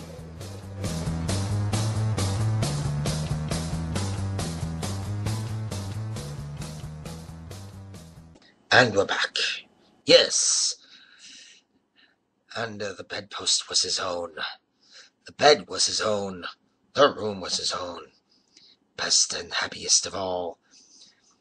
The time before him was his own. To make amends in. I will live in the past, the present, and the future. The spirits of all three shall strive within me. Oh, Jacob Marley, heaven, the Christmas time, be praised for this. I say it on my knees, old Jacob, on my knees. He was so fluttered and so glowing with his good intentions that his broken voice would scarcely answer to his call.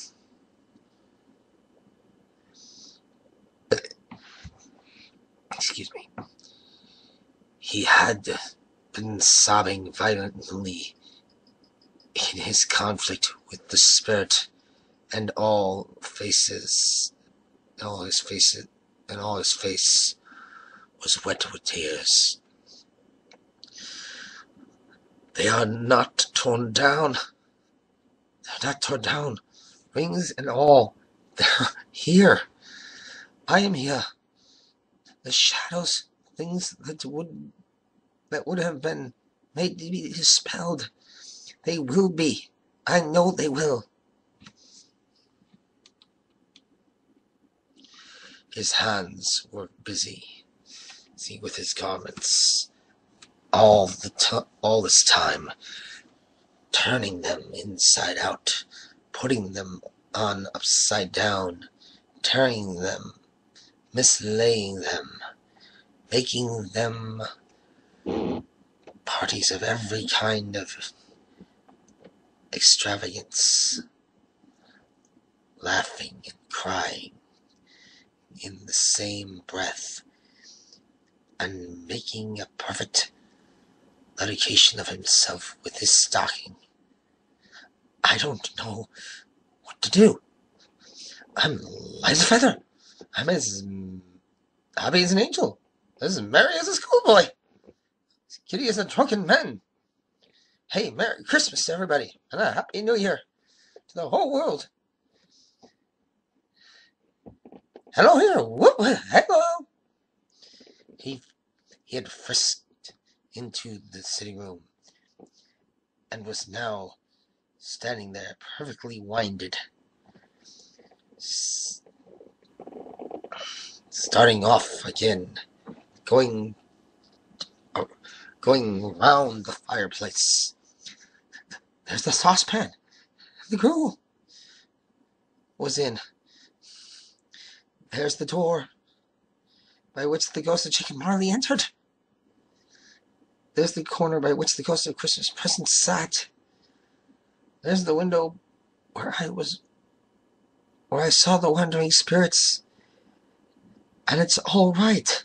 It's all true. It's all happened.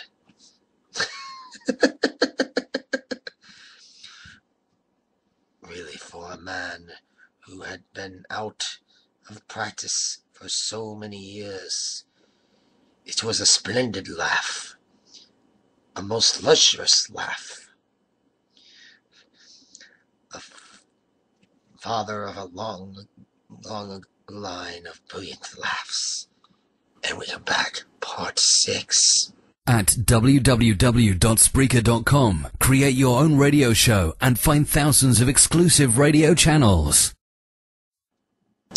And this is part 6 of part 2 of A Christmas Carol.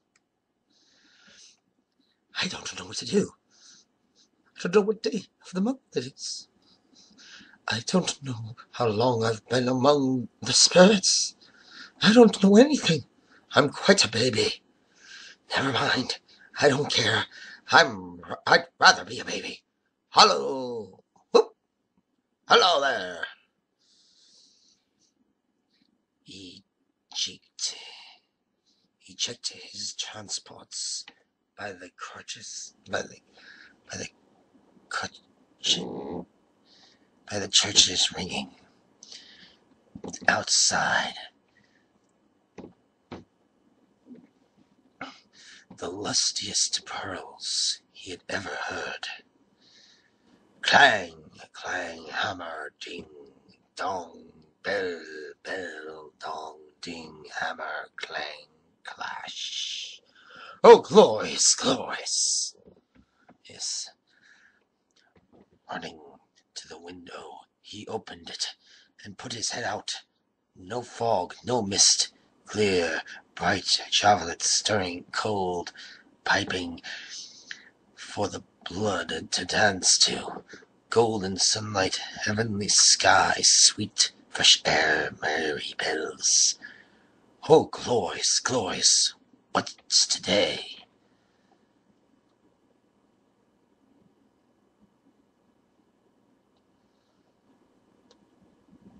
Calling down, oh, glorious, glorious, what's today? Calling downward to a boy in Sunday clothes, who perhaps had loitered in to look about him. Eh? What's today, my fine fellow? Today? Why, today is Christmas Day. It's Christmas Day. I haven't missed it. The spirits have done it all in one night. They can do anything they like. Of course they can. Of course they can. Hello, my fine fellow. Hello? Do you know the poulterers down on the next street? The next street, but one at the corner? I should hope I did.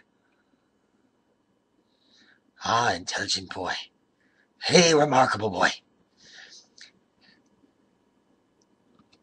Do you know whether or not they sold the prize turkey that's hanging in the window? Not the little one. Not the little prize turkey. The big one. The one that... What? The one that's big as me? What a delightful boy. It's a pleasure to talk to you. Yes, my buck.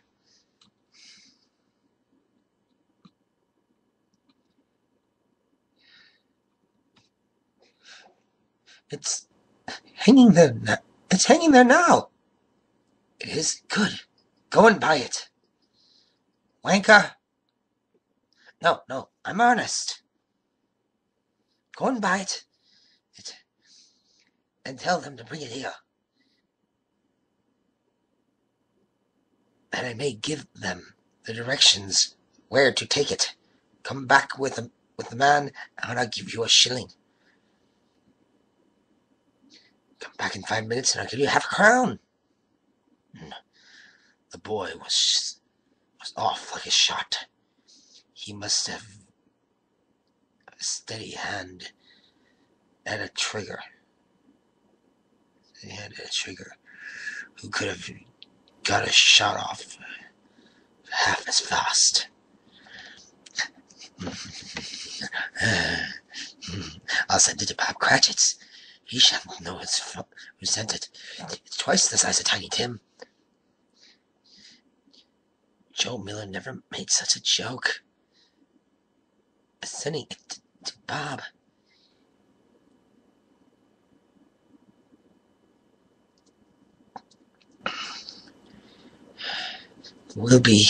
Bob's will be.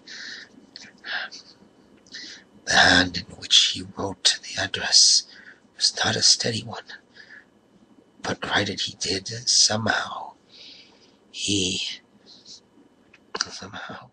And went downstairs to open the street door, ready for the coming of the poacher man. So as he stood there, waiting for the arrival, the knocker caught his eye. I shall love it as long as I live. I scarcely ever looked at it before. What an honest expression it has in its face. A wonderful knocker. Here's the turkey. Hello! How are you? Merry Christmas. It was a turkey he never could have stood upon his legs. The bird, he would have snapped them shot in off a minute, like sticks of sealing wax. Why, it's impossible to carry that to Camden Town. You must have a cab. The chuckle with which he said this, and the chuckle which he paid for the turkey, and the chuckle in which he paid for the cab, the chuckle in which he had recompensated the boy, but only exceeded by the chuckle in which he sat down, breathless, in his chair again, and chuckled till he cried. Shaving was not an easy task, for this had continued for his hand had continued to shake very much, and shaving required attention. Even when you don't dance while you're at it. But if he had cut the end of his nose off,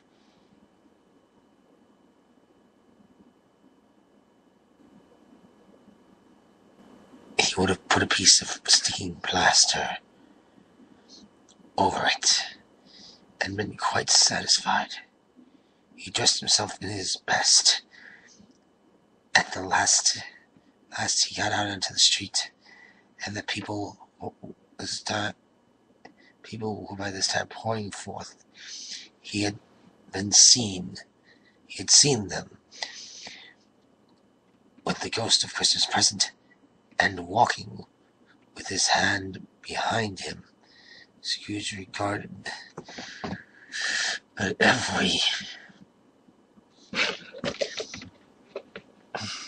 everyone with a delightful smile.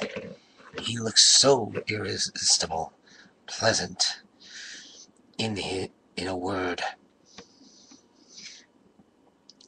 that 3 or 4 good-humored fellows said, "Good morning, sir.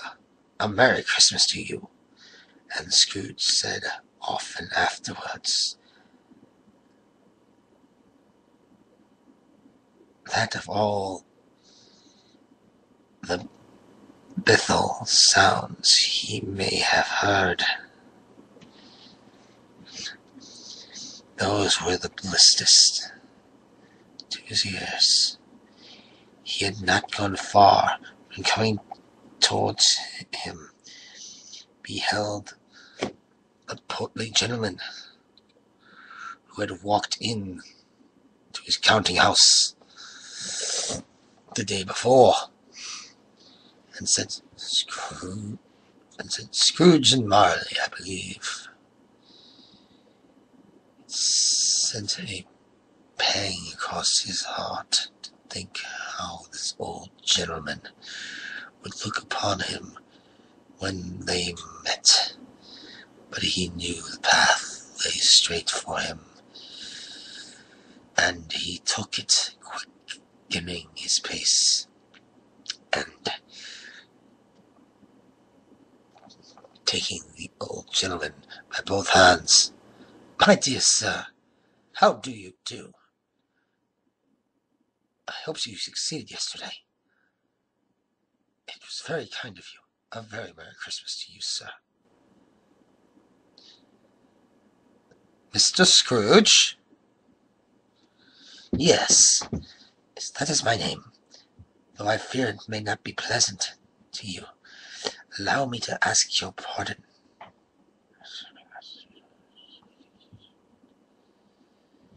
"And will you have the goodness..." "Lord bless me! My dear Mr. Scrooge, are you serious? If you please, then a farthing less. A great many back payments are in it, I assure you. Will you do me that favor? My dear sir, I don't know what to say to such magnificence.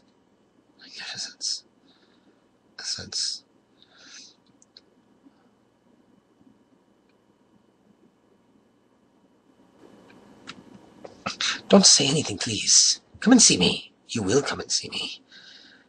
We will. Thank you. I'm much obliged to you.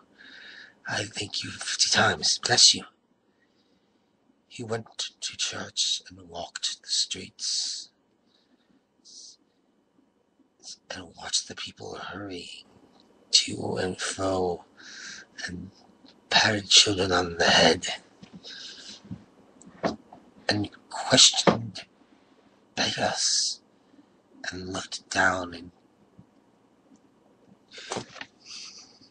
into the kitchens of houses and up into the windows, and found that everything could yield him pleasure. He had never dreamt that any walk at any time could give him so much happiness. In the afternoon, he turned his steps towards his nephew's house. He passed the door a dozen times before. He had the courage to go up and knock, but he made a dash and did it. "Is your master at home?" "Is your master at home?" "Yes, sir." "Where is he, my love?" "He's in the dining room table, sir, along with mistress. I'll show you up the stairs, if you please."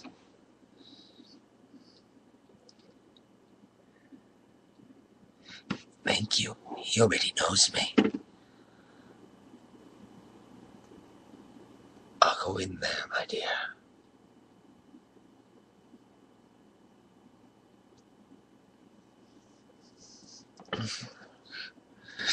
He turned with his hands already on the dining room lock. He turned gently, settling his face in the round the door.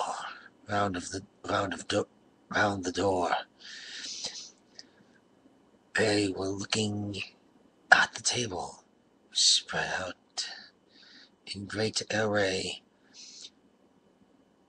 for these young housekeepers were always nervous on such points, and like to see everything is right. Fred?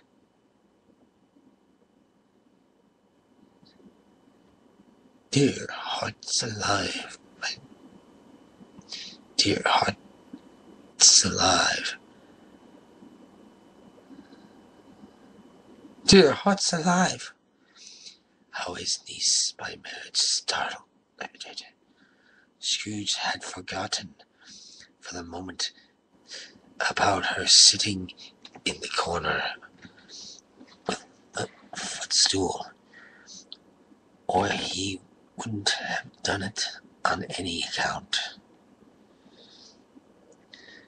Why, bless my soul, who's that?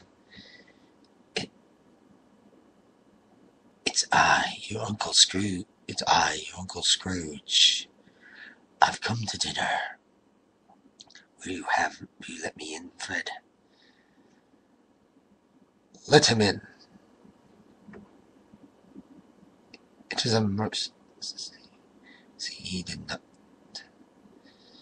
let him in. It was a mercy. He didn't shake his arm off.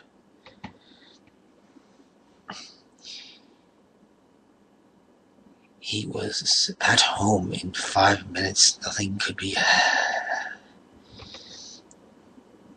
harder. His niece looked just the same. So did Topper when he came. So did the plump sister when she came. So did everyone when they came. Wonderful party, wonderful games, wonderful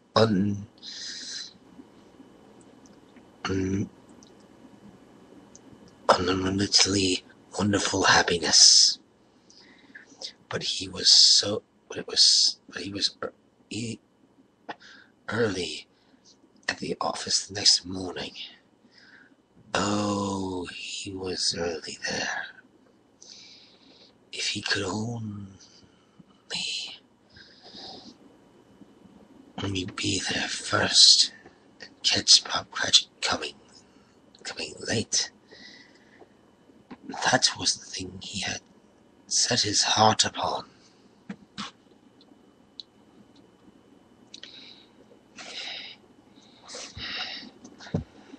And he did it. He did. The clock struck 9. No Bob. 15:15. No Bob.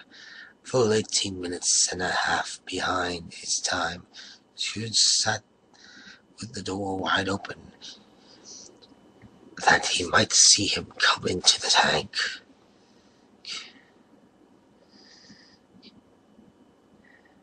His hat was off before he opened the door. His comforter, too. He was on his stool in a dividend, driving away with the pen as if he were trying to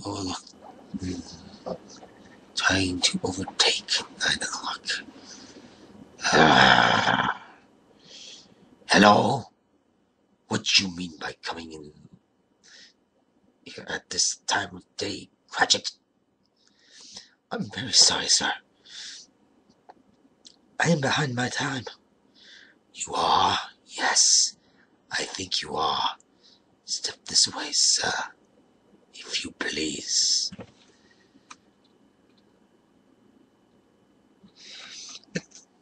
It's only once a year, sir.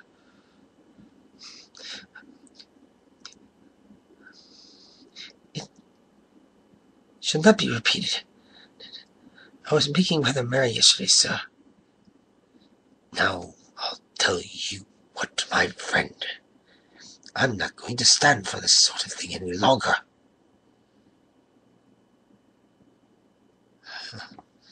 And therefore I'm about to raise your salary. A Merry Christmas, Bob. A Merry Christmas, Bob. My good fellow. That I have given you for many a year. I have given you for many a year. I'll raise your salary and endeavor to assist your struggling family. And we'll discuss your affairs this afternoon over a Christmas bowl of smoking Bishop Bob.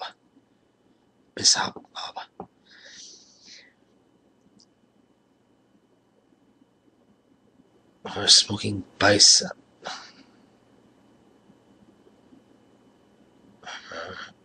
For a Christmas bowl of smoking bicep, Bob. Make up the fires and buy another coal chute before you dot another I, Bob Cratchit.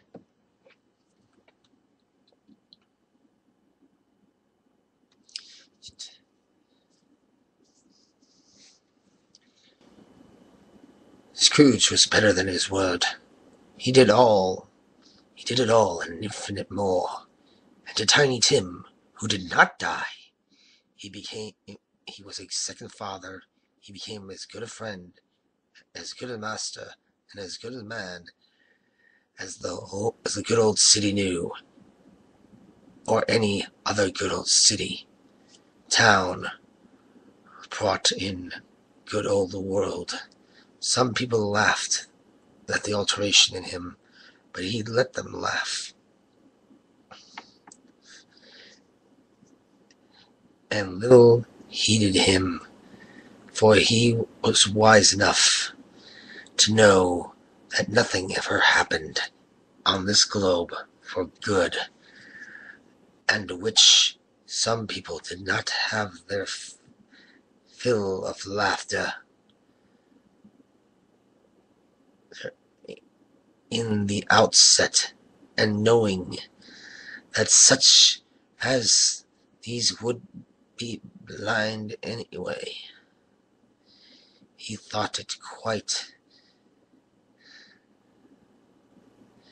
as well that they should wrinkle up their eyes in grins as the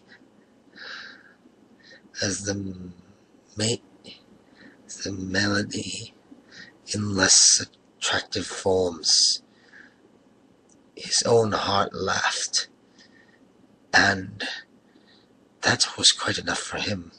He had no further intercourse with spirits, but lived upon the total abstinence principle. Ever afterwards, it was always said of him, and that he knew how to keep Christmas well. If any man alive possessed the knowledge, many, that be they truly said to us, and all of us, and so Tiny Tim, that be truly said of all of us, and all of us, and so as Tiny Tim observed, God bless us, every one.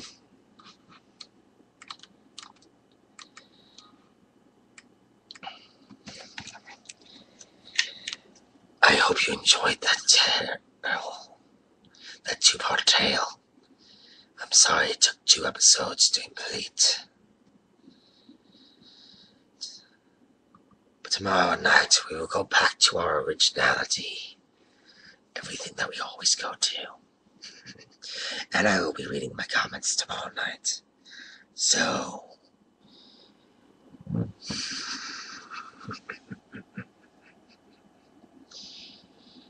enjoy your holiday while you can. And again, I won't say it, but I will say, Happy holidays and a happy new year. Good night. This concludes our podcast day.